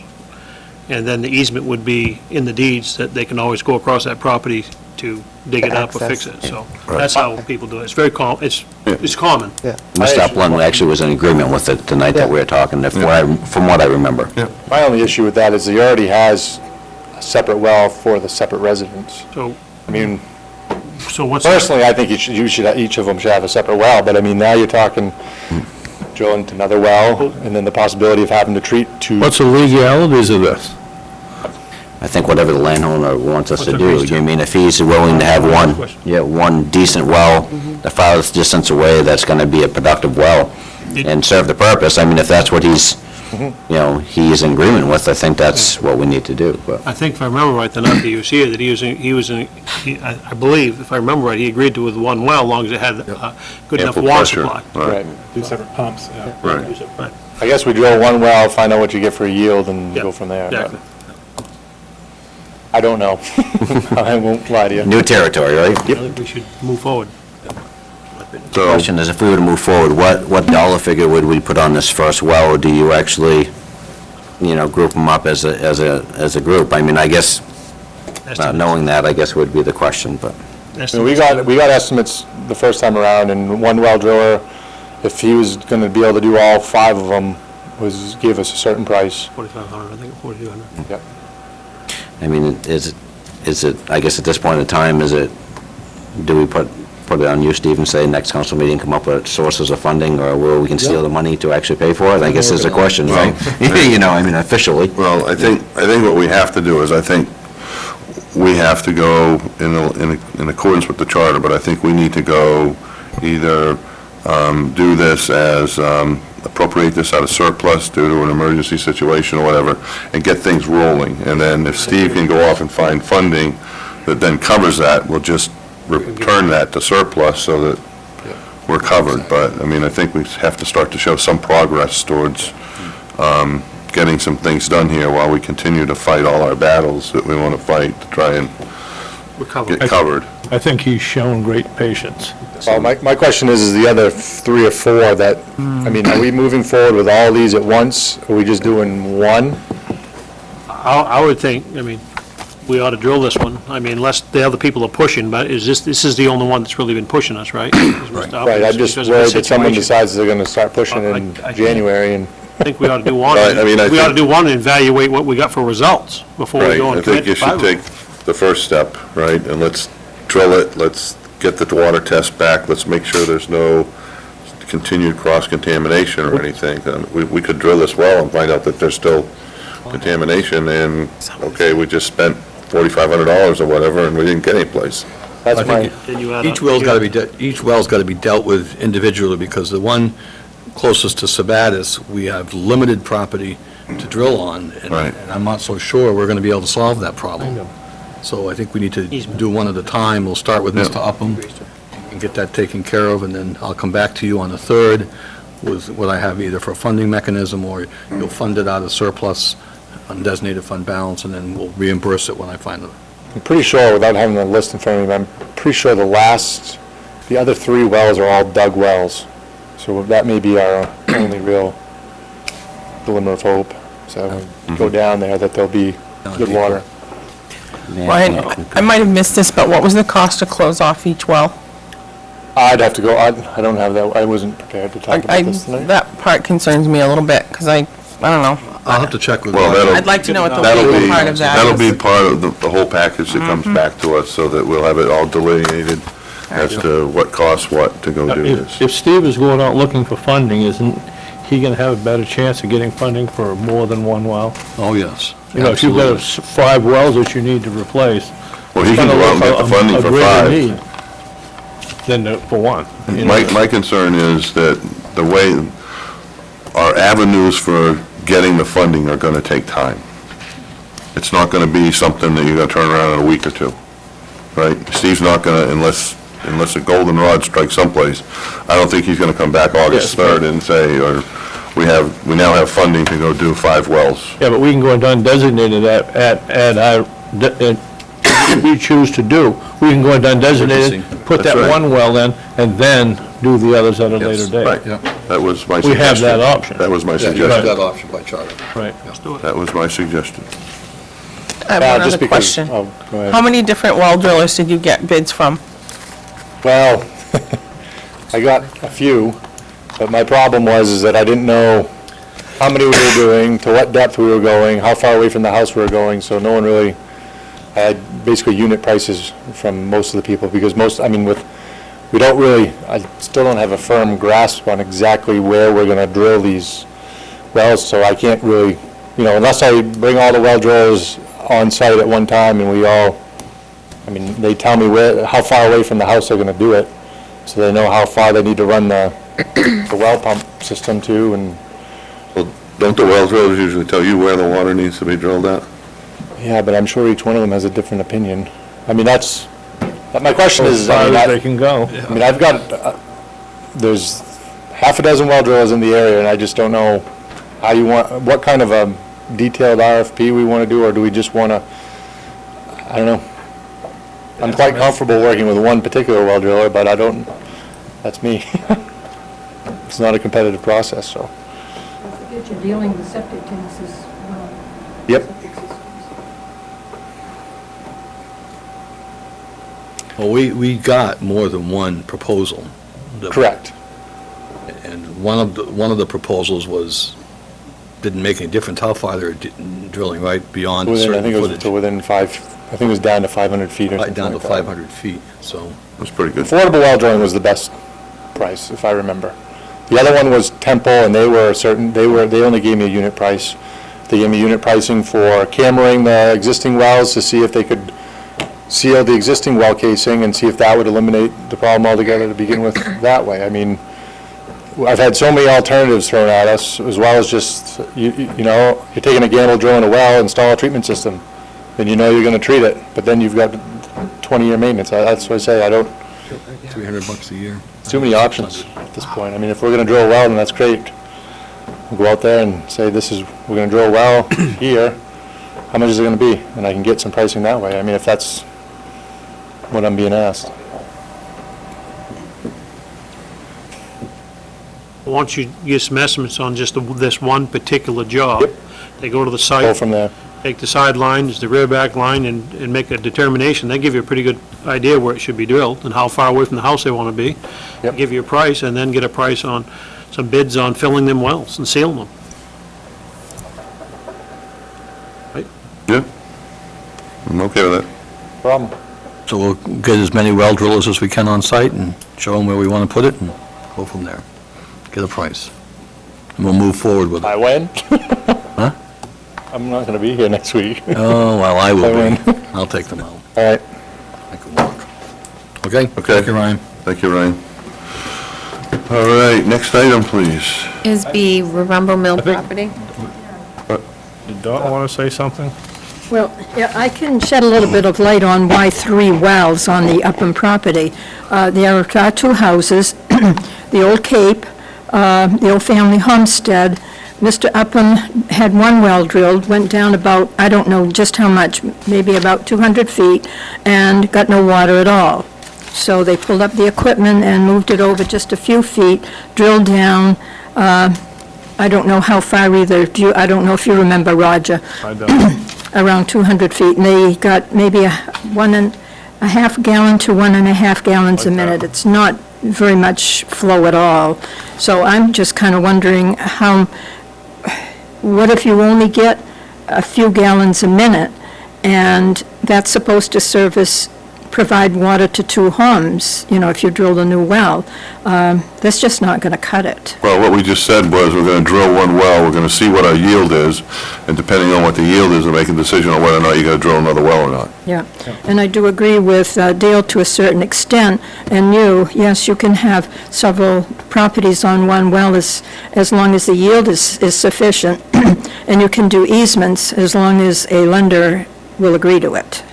That whole, excuse me, that whole hill is really sketchy on water anyway. That's true. My neighbor's down 150 feet, and he's getting over 15 gallons a minute. What?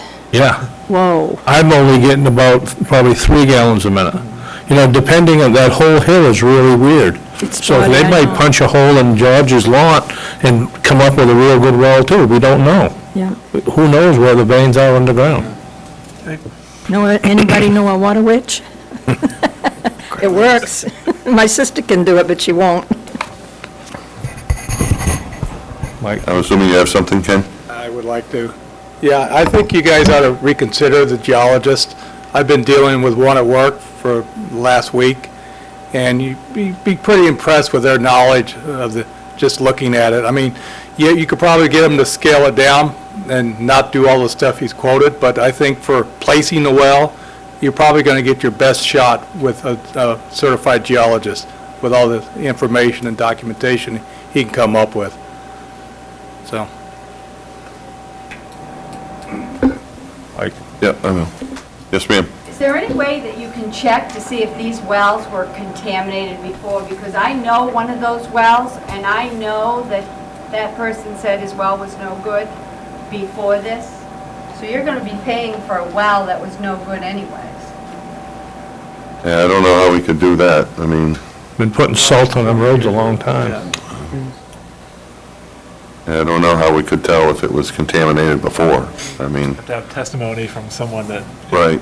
swear to that. Somebody wants to, years ago. somebody wants to, And at the end of the day, we're legally bound to give them clean water, so. That's part of the argument we've been having with the MDOT, but we've gotten nowhere with them, so it's going to be a legal battle more than anything else, I think. And they continue to provide the water to those. And they continue to provide the water to those homes, which to me is guilt by association. You're willing to do that, you should one would be. think so. Yeah, but it's not the case, but we'll see. We're not done with the MDOT. Is there any chance there'll be funds left over on that road for that type of thing? That funding is not designated for that. We have to use it strictly what we said we were going to use it for, which was the water system itself. That couldn't be used for that, even though we were using it to repair salted wells as well as other. No, purposes. unfortunately, when we write bonds like that, it's based on the description of what you said. Had we known this, and we could have left it somewhat sketchy in the wording or whatever, or vague, then you might be able to, but, I mean, we did specifically define what those funds were to be used for, and that's what the public voted for, so we have to adhere to those guidelines. So it's not like to improve the water system on Route 9 area, I mean, Right. that went to, but Right. we are where we are. Okay, so you'll come back with some stuff on August 3rd for us. And I guess I would ask, just so that we can see, to come back with a scaled-back hydrologist information, not doing some of the things that maybe are stated in there that the well drilling company's going to go do, but maybe for help of placement. For help of placement, I think would be I do respect important. Mr. Wells' opinions as far as when it comes to dealing with water and things like that, so. Okay, I'll do that. Okay, next item, please. Is B, Warumbo Mill property. Dot came to see me last week with concerns about the Arumbo Mill. She was asking questions about where we were in the process. I did tell her that the Economic Development Director is working hand in hand with a representative from Miller Industries, as well as working directly with their real estate agent that represents Miller Industries. She asked if, I told her I'd put her on the agenda so she could speak to the council, so here she is. Okay.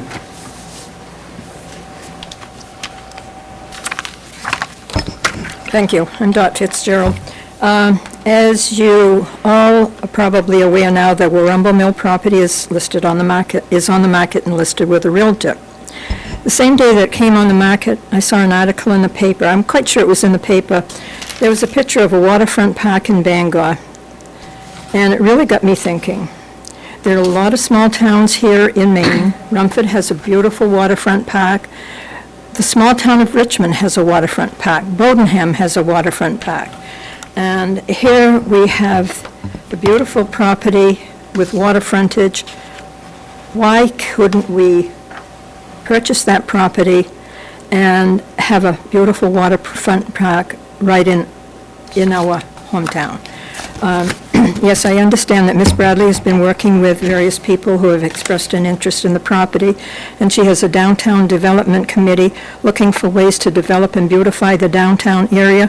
She's still working with a Realtor to find the best fit for the property and the town.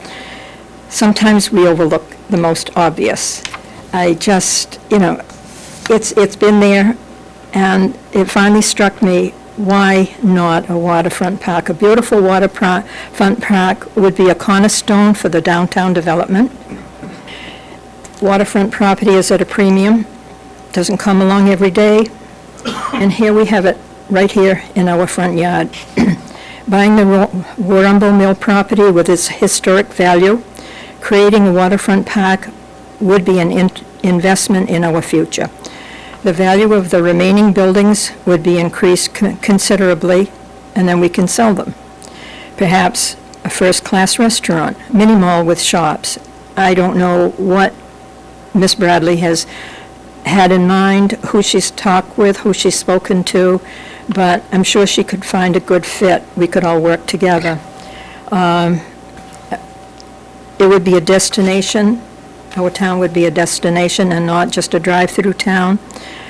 Imagine concerts in the park. I know we have concerts in the MTM park now, but it's just such a beautiful, beautiful sight. I don't know how many of you have ever gone in there and just walked around. I know Gina has, so I'm sure she'd agree with me. We have spent over $1 million on walking trails. Our fire department and police department departments are second to none. This would be an investment in our future. I think a waterfront park would do just that. It would bring businesses to town, bring people to town, and businesses would thrive. The asking price, I gave Mr. Eldridge a copy of the multiple listing, including disclosures, but there wasn't much for disclosures. And he said that he would provide a copy to all of you. If he didn't, I can bring one up tomorrow. The price for the, asking price for the parcel south of Canal Street, together with the Warumbo Mill building and the red brick office building with 7.75 acres and 1,000 feet of water frontage on the Androscoggin River is $899,000. The parcel north of Canal Street, between Route 196 and Canal Street, with the 3 buildings slated to come down, has 2.5 acres and is on the market for $169,000. I have spoken with a realtor who has it listed, and he assured me that he would be willing to work with us and let me know if he has any other interest in the property. There must be grant money available. We managed to come up with funds for various pet projects. Why not this? I think we need to act, and we need to act now.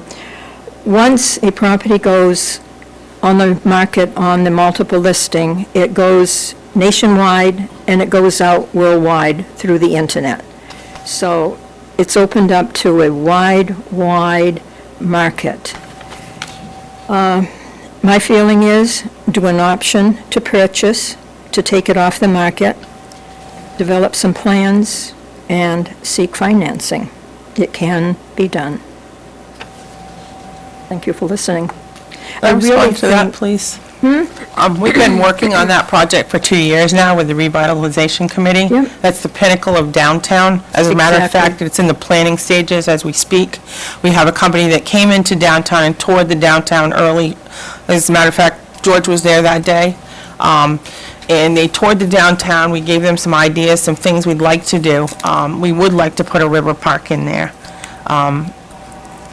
I think part of what Rosie is trying to do and has been working on doing is if we were to get a developer in there, that the developer may include that in some of their revitalization of the mill area. And it's done all the time. It's possible that it's done all the time.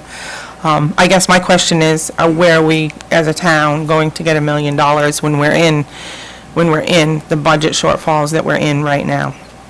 That would be my question. I mean, it's a wonderful idea, but it's something we've been talking about for 2 years through revitalization, so it's not anything new, really. Well, my feeling is, as I said, put an option on the property with an earnest money deposit with a deadline, say 6 months, to obtain your financing, look for grants. There are options there. You know, you can sell it to a developer, but once it's gone, and you're really not going to be able to control things. This way, the town could have a waterfront park, you could control it, investment in the future, sell the 2 remaining buildings, the value of those 2 buildings would increase considerably once the park is developed. Which That's my is thought, very my feeling. true, but I I guess feel my so question is, strongly- where do we get $1 million from with the past budget season we just I had? agree. I've spoken to many, many people about this, and everyone that I've spoken to thinks it's just a wonderful, wonderful idea. We came up with money for waterfront, walking trails. I think we could do this. I really do. I think we could do this.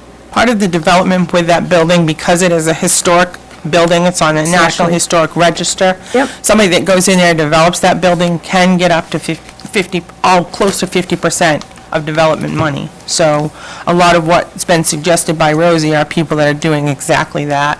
And those people tend to like to keep things historical and tend to like to work very closely with the town. Through our downtown network, that is what they're all about. The downtown, the Maine Development Foundation is all about that type of thing.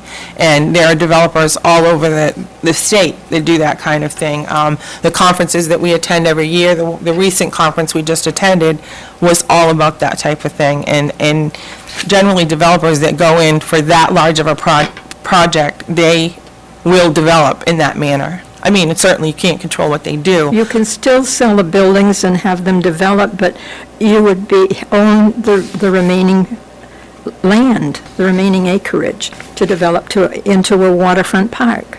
Absolutely, but once again, the funding is a big issue, and we've understood that all along. So, it's a good proposal, but it's a lot of money. A lot of money.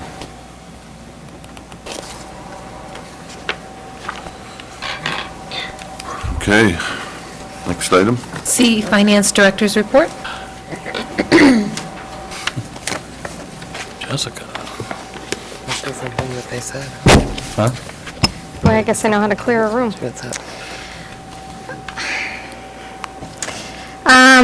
Let's see, for my report, we're looking at, we have a revenue shortfall again this year, as you all have been well aware of the last couple months.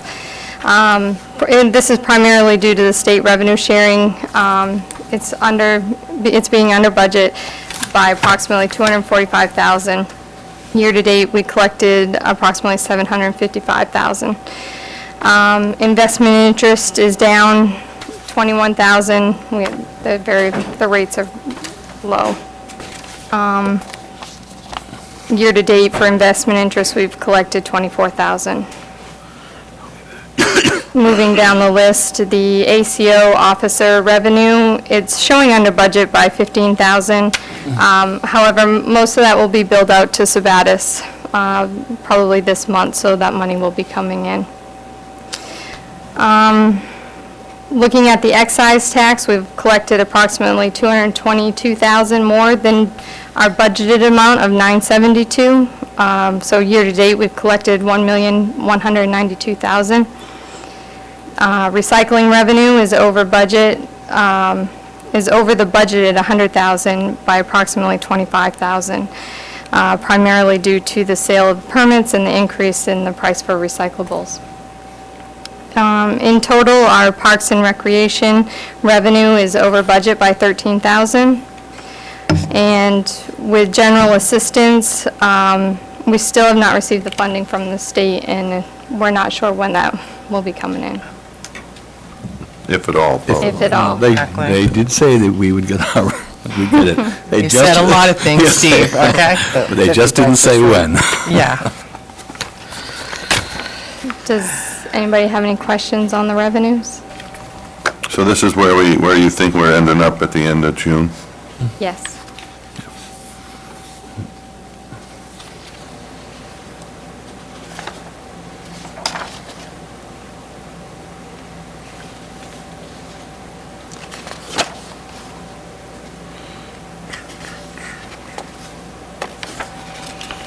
Okay. Expenses. Expense Okay. side. Looking at the expenses, we're overexpended in legal by $30,000, and that's primarily due to their work on the most recent bond issuance.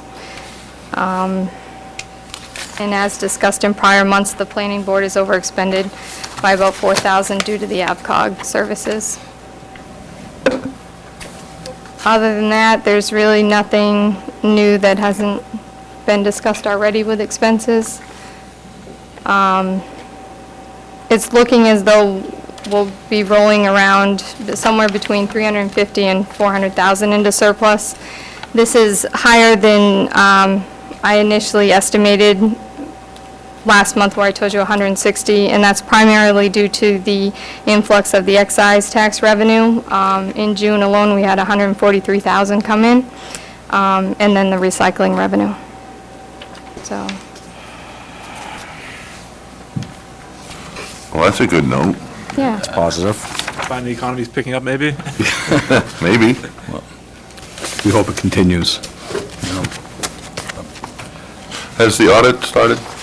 Actually, that was my next comment. The auditors will be here in 2 weeks to begin their audit, so we are trying to prepare for them, get ready for them. Any questions from council? Carry forwards and transfers, that will be when the auditors get pretty well cleaned up on what they need to do. Yes, So in August, we should look, in August. we'll do all that, finish up. But it looks like we're in pretty good shape that way, which is good. Okay. Council all set with expenses? Thank you. Okay. Okay. Next item, please. Is under D, Town Manager's Report. Bill Van Tynen on the assessing side is finishing up his work. He has pretty much done all his field work, and they're trying to get most of the data into the system as much as they can. All the personal property data, what we have received, declaration sheets are going into the system. We're going to send one more letter out to those who haven't submitted their declaration sheets, and with the estimated amounts that we're looking at, and hopefully whoever hasn't will come in and have discussions with Pat. And hopefully we'll start running tests on the data within the next 2 weeks to see where we fall. Okay, now, there's two things going on there, right? Mr. Van Tunen is doing the land evaluation. Yes. So when will that be done, and when will we see our first cut at those numbers? Probably, I'm hoping for the first week of August. We'll see, take a look at that. Good. We'll be doing comparisons to what we had and what we have for new When do we data. have to set the tax rate? End of August. The end of August? Yep. 1st of September. Yep. Okay? Yep. All right. Comprehensive plan, this came up at one of our planning board workshops. We had, with all the changes that are being made on the land use and zoning and a few other things, we will need to go back and bring the comprehensive plan up to date. So that's something that we need to start thinking about. It's going to still be some time before you get all the land use stuff, because they're still tweaking that. The planning board is meeting next week to address some of that, and hopefully that will come before you the first week of August, if everything goes all right. We haven't even fulfilled the comprehensive plan of 2007, and we're already amending it? You know, According to those who helped you do that, John Maloney and Ferg Lee from AvCog, if we pass the zoning ordinances the way it's being proposed, it will no longer be in compliance because we've made some changes that weren't necessarily recommended in the original, your one that you adopted in '07. Comprehensive plan is a work in progress. You have to make adjustments and changes as things change. The zoning ordinances have never been brought up to speed for what the comprehensive now reads. Well, they are going to be brought up to speed with what most of the recommendations were, for the way I understood it. And then there are some other recommendations that have been made that weren't in the comprehensive plan that are being proposed.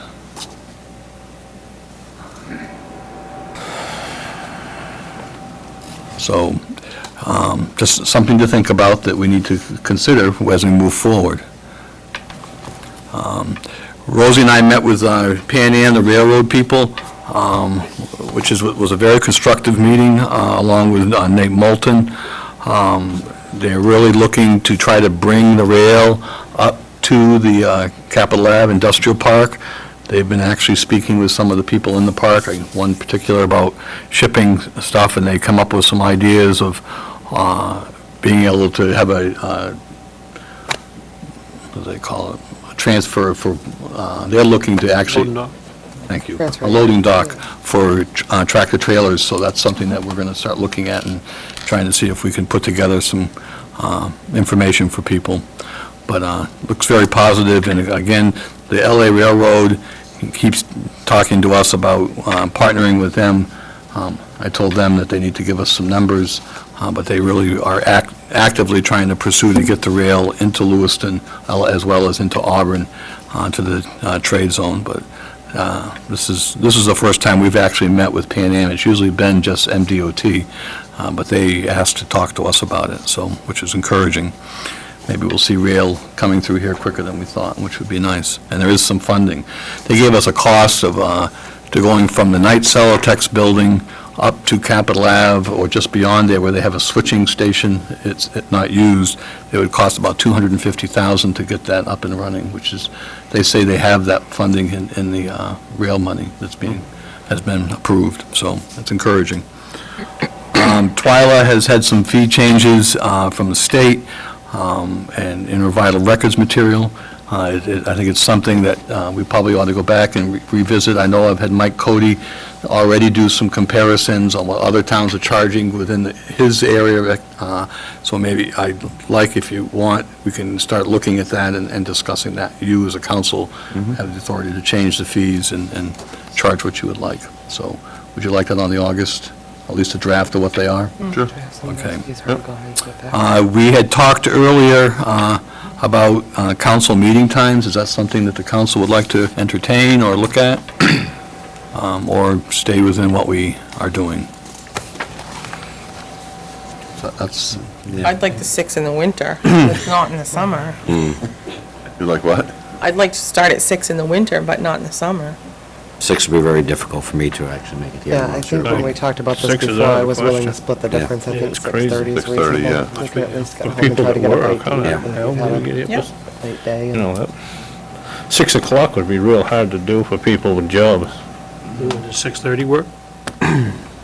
Would 6:30 work? 30 is fine for me. Was that still pushing it? I mean, I don't know, I'll come anytime, but 6:30 is okay for me. it works for everybody else. What about you, Fern? Do we That's change tough our for you? punk, change our pumpkin hour to 8:30 after that instead of 9, or, you know? There you Yeah. go. Hopefully. No, 6:30 would definitely work better than 6. I mean, just 6 is a tough number, that's all. You want to try that starting in September? Try it, see how it works, we can change it if it don't work for everybody. I'm sure we get plenty of time, lead time on it. Yeah, yeah. People know it, be sure it's advertised well. Yeah. Right. We will, Get it advertised. Does that work for you, Lori? I like the 6:30 time. That would be good. Get out of here earlier. You think we will, though? that's the question. That's up to you guys. Okay, we will give it a trial run in September, see how it goes. Yep. Okay. Okay, just so you know, Durham has asked us to look at doing their animal control. They've decided to try us per diem, and we've noticed that there's an advertisement out there. They're looking for an animal control officer to work directly for them, so we'll see how that goes. But in the meantime, we've made a proposal to them, and they've accepted our per diem cost, and we'll move forward and do the best we can. How much is this poor man gonna cover? Well, that's a concern. See what I mean? My God, he's got half the state now. What he does, though, he goes into these towns that have all these issues, and all of a sudden, they disappear. You know, he gets them straightened out and in line, and There's the raccoons in the line. yeah, he gets the raccoons and skunks in the line. All the animals here is coming, right? They all know he's coming. Jeff does a good job for us. This is a question that was asked by Chief Gallipo. They have a 1996 Jeep Cherokee that's in pretty rough shape. It's rusted and wouldn't pass inspection. They wanted to just bid it in-house. Do you want me to just put it out as bid in general, or just bid it in-house? And what's your option, what's your will? Is this the same one we talked about before? No, the other one was the school department? No. There was another Jeep Cherokee. I think it's the same one. It's probably the same one. Same one. Just never did anything with it, and it's been I thought kind it of was brought gonna- back to us. We got. So evidently, they have somebody in-house that wants it. Yeah, they do. Don't we actually have a certain procedure that we do for real property? Haven't we just gone through and passed Yeah, a... we did, just recently. Well, real estate, not. Okay, this wouldn't be considered a real, not a Different, It but. was my little bit different, but I'm understanding just that we were- curious if that procedure actually is something we want to follow I through think we with. should, think we should follow the standard practice I we've do been too. doing. Put it out, okay. We've done the public works vehicles that way, and we've done continue other that. fire vehicles that way, so, I don't want Okay. to go there. right. Oh, what else? Strategic planning, this is something I know Gina has brought up to start looking at take the data and some of the stuff that the visioning sessions did and start having workshops to discuss where the town wants to be 5-10 years down the road for buildings, things like that. So we have a plan in place that gives me the opportunity to start pursuing other options like public safety buildings or whatever you think we should be doing. Sure. So we can start that if you'd like. I'll start that process in September, get us through the summer months. And what are your thoughts on scheduling one of our meetings, maybe the second meeting of the month, and have an hour and a half of that meeting be just a workshop environment? We have a chance to discuss. A lot of communities do that. With their whole meeting, I think we should try it with maybe just a section of our second meeting. As long as you make the agendas light I'll make the agendas live. for the rest of our That was his meeting. promise, right in there. I've got you out of We here have pretty it in early, writing. you know, Yeah, so get him to sign. keep trying. I think that's all I have. Okay. Viola, next item, please. Is audience participation. At this time, those in the audience who wish to address the council may come forward. Please use the microphone at the podium. Mr. Beckford?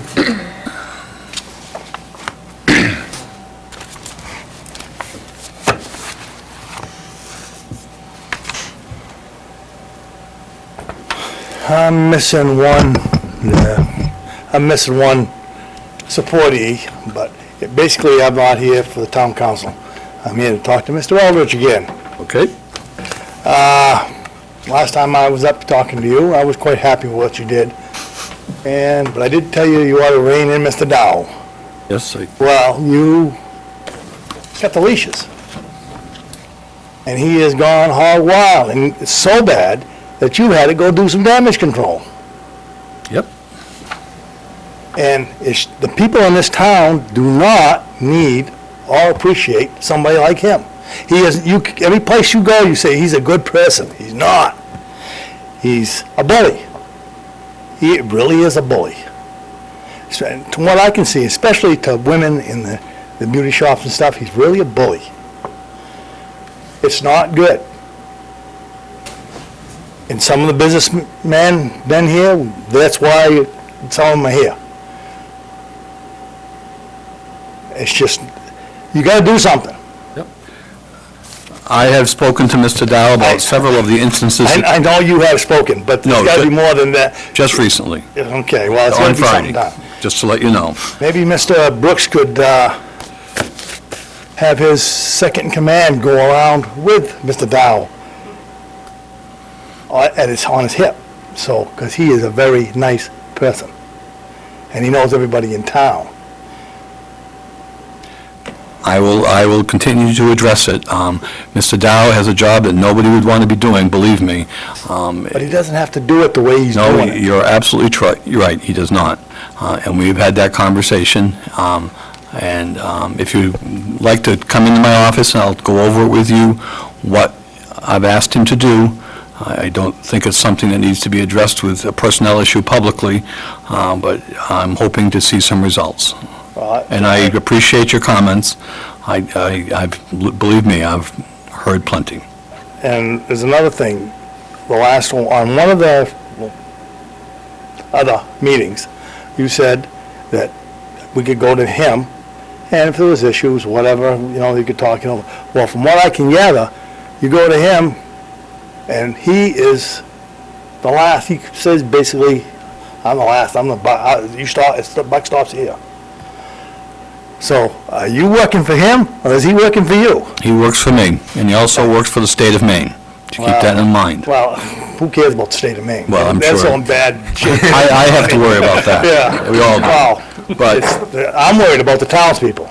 as am I. I'm not the guy, I'm not worried about myself or anything else. I'm worried about the people that can't speak for themselves or won't speak for themselves. And something's gotta be done about it. I'm working on it, Mr. Pickford. Believe me, I am working on it. But I hope so. I really do. I am. As I told you, Dale, I try to get somebody here. I got 2 out of 3. Good job. Again, people need to make sure they come and see me directly. That I would appreciate. My door is always open. I am willing to listen, and to be perfectly honest, I have not seen more than maybe 2 people come in my office to speak to me. See, he has not done, I'm speaking for the people that have come to me. Yep. He has not done anything to me. Nothing. He came to my shop, I wouldn't let him in. He handed me the slip, I filled it out, gave it to him. That's the last I've seen him. Yep. He's not done anything to me. But people come to me and tell me what they've done to them. That's why I'm here. Yep, and I appreciate that, but please, people come to you or anybody else, please come and see me. Unless I hear from all these people who are complaining about him, I can't do, I take what everybody's... Can't go with hearsay, I understand I that. cannot go with hearsay, but I have addressed some of the concerns that he has, and yes, I have been trying to do some damage control. Some cases it's worked, some cases it hasn't.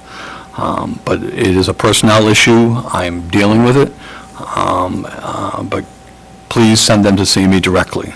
Not that, I respect the fact that they come to you, you're a well-respected person in this community, and I know that, but they need to come see the town manager. I don't bite, my I know door you is don't always bite. open, I'm very willing to listen and take action. I hate to be the one to always bring the bearer of bad news, It's okay. But as far as I know with the council, the buck stops with you. When I'm It just- certainly does. When it comes to personnel, that's my job. Yeah. And we will deal with it according to the way it needs to be dealt with. But in the meantime, people need to come to see me directly if they can. And Mr. Dow has a job to do. I hired him to do a job. He's doing it. But Definitely. he's Maybe got you- some, he's maybe you wanna got some have- concerns that have been rattled. And Maybe you want to have the deputy go with him, and that way it would be a lot better. I People don't want like him to get see him shot. come. This is like never, that. I just want you to know, this is never a fun process, no matter who's doing the job. I've been in this town for years, and I've never, tax assessed, and people don't like it, but I've never seen it this way. Never. Again, it's something that I'll be more than willing to talk to you about Well, if he comes one-on-one. and does something to me, then I'm going to be right in your office. Please make some time and come and see I don't me. think it's going to be, but it's got to be, something's got to be done. Yep, There's no I ifs, agree. nothings about it. I agree. I think everybody on the council really knows something's going to be done. Yep. We do. Believe me, I hear from my counselors. Well, okay. Okay? Dale? I just want to say that I've had several come to me, and for some reason, people in the public seem to be comfortable coming to some people they know and they're familiar with. Understandable. And so, I've encouraged many of them to go see you and show up here, and it don't happen. But I can tell you that the complaints and the frustration is absolutely what Roger said, big time, and I just want to be on the record saying that. I have to echo the same thing. I've had several people be in my driveway talking to my husband when I've arrived home several days, and several of them have had specific instances that have been backed up by others witnessing the incident, and I've talked to you before, Steve, and we need to reel this guy in. I was welcomed with one as recently as today. Yeah. Mr. Wells? I'd just like to bring up the issue of abandoning the wells in the property with the contaminated wells. I don't think as a citizen that we should only take care of the active contaminated wells. If a person has multiple wells on there, they're required by the state that they abandon those wells or be abandoned, and so they should be picking up the cost of that. I don't feel as a taxpayer, it's up to me to pay to have all his other wells abandoned. I mean, yes, for the contaminated well, an active contaminated well, we should have abandoned that. And all they do is they mix up a bunch of grout, and they pump it in until it comes out the top. So it's not that costly. No.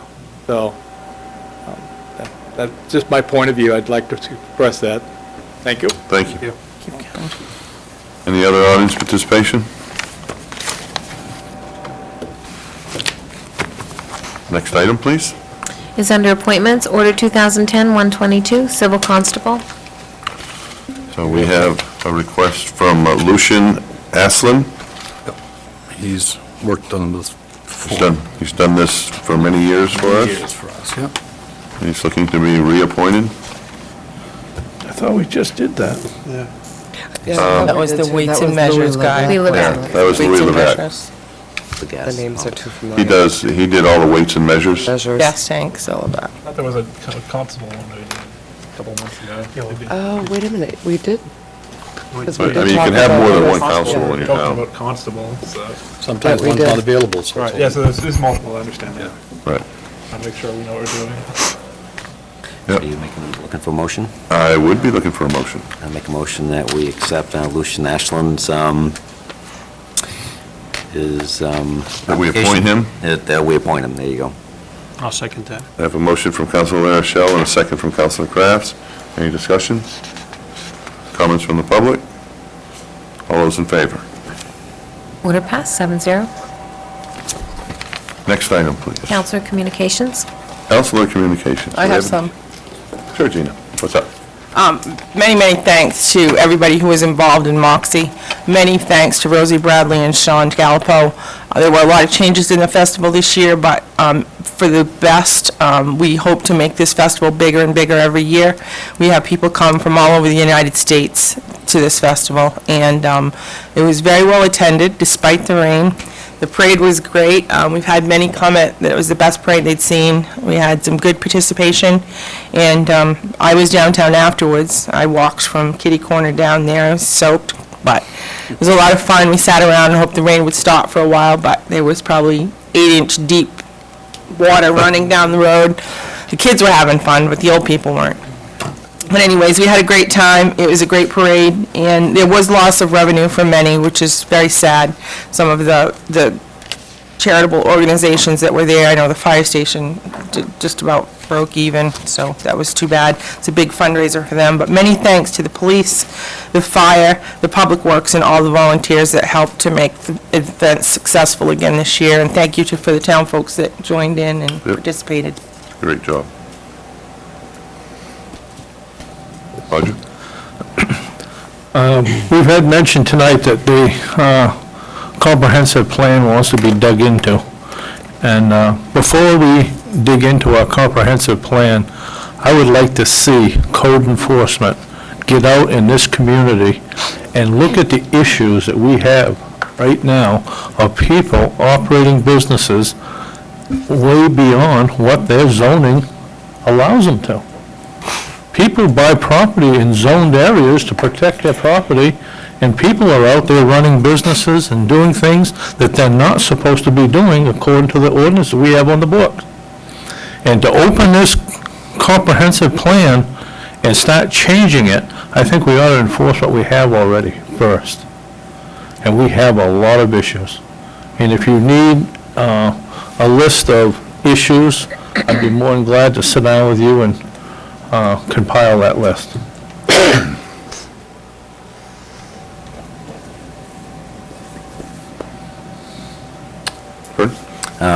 Just someone that's not involved in Moxie's myself, I really weren't part of any of the planning at all, but I had an For opportunity. Saturday. But I had an opportunity to go down and check it out a little bit differently than I usually do, and I want to thank everybody involved. And there's a lot of behind the scenes that happens, and a lot of people that really earn their keep, even though they're probably not making a lot, but they're still earning their keep, from the idea of setting up the parade to making events happen. So I want to thank everybody that actually participates in making it happen, because, again, not being very involved, it's amazing how much work people do to get it to happen.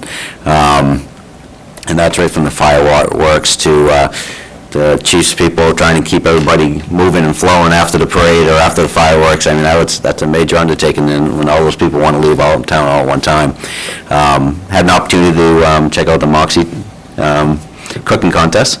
He And ate at the Moxie Cooking Contest. I gotta tell you, Everything. I was warned that it was gonna be really bad, but I can tell you, it was really good. But, it's amazing that one guy came up or down from Deer Isle, another guy came from Bangor, they cooked some bread. It was just from Massachusetts. It's amazing how far people traveled to bring in cooked goods. So, again, I mean, I think the event does draw a lot of people, and I think, unfortunately, I think if you get involved a little bit, you see a totally different side of the Moxie program. So I encourage everybody to do their part, and thank everybody that actually did something for it, because it does draw a lot of people in the town.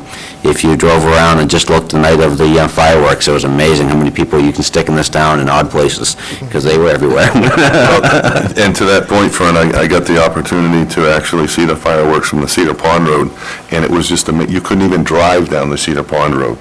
Between all the boats that are out in the water and all of the entire Cedar Pond Road was entirely packed watching it. And it was actually a very good place to watch from if you couldn't get right up top to see it all. Not anymore, it is. I have to tell you, Midtown, you couldn't even see them because all the smoke was coming our way. So that was discussed today at the meeting, and what are you going to do? It's the way it is. You never can tell when the wind, which way the Cedar wind's Pond going to Road, blow. mental note, go there next year. Walking fireworks is John Craft Doyle. Yeah.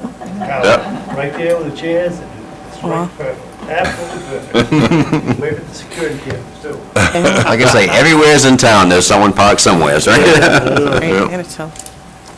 Any other comments from council? Next item, please. Is to adjourn, since there's no executive session, order 210-123 to adjourn. Would entertain a motion to adjourn. Make that motion. Motion from Councilor Rochelle, a second from Councilor Cody. All those in favor? Thank you all. Pass, 7-0. We have some paperwork to sign, council.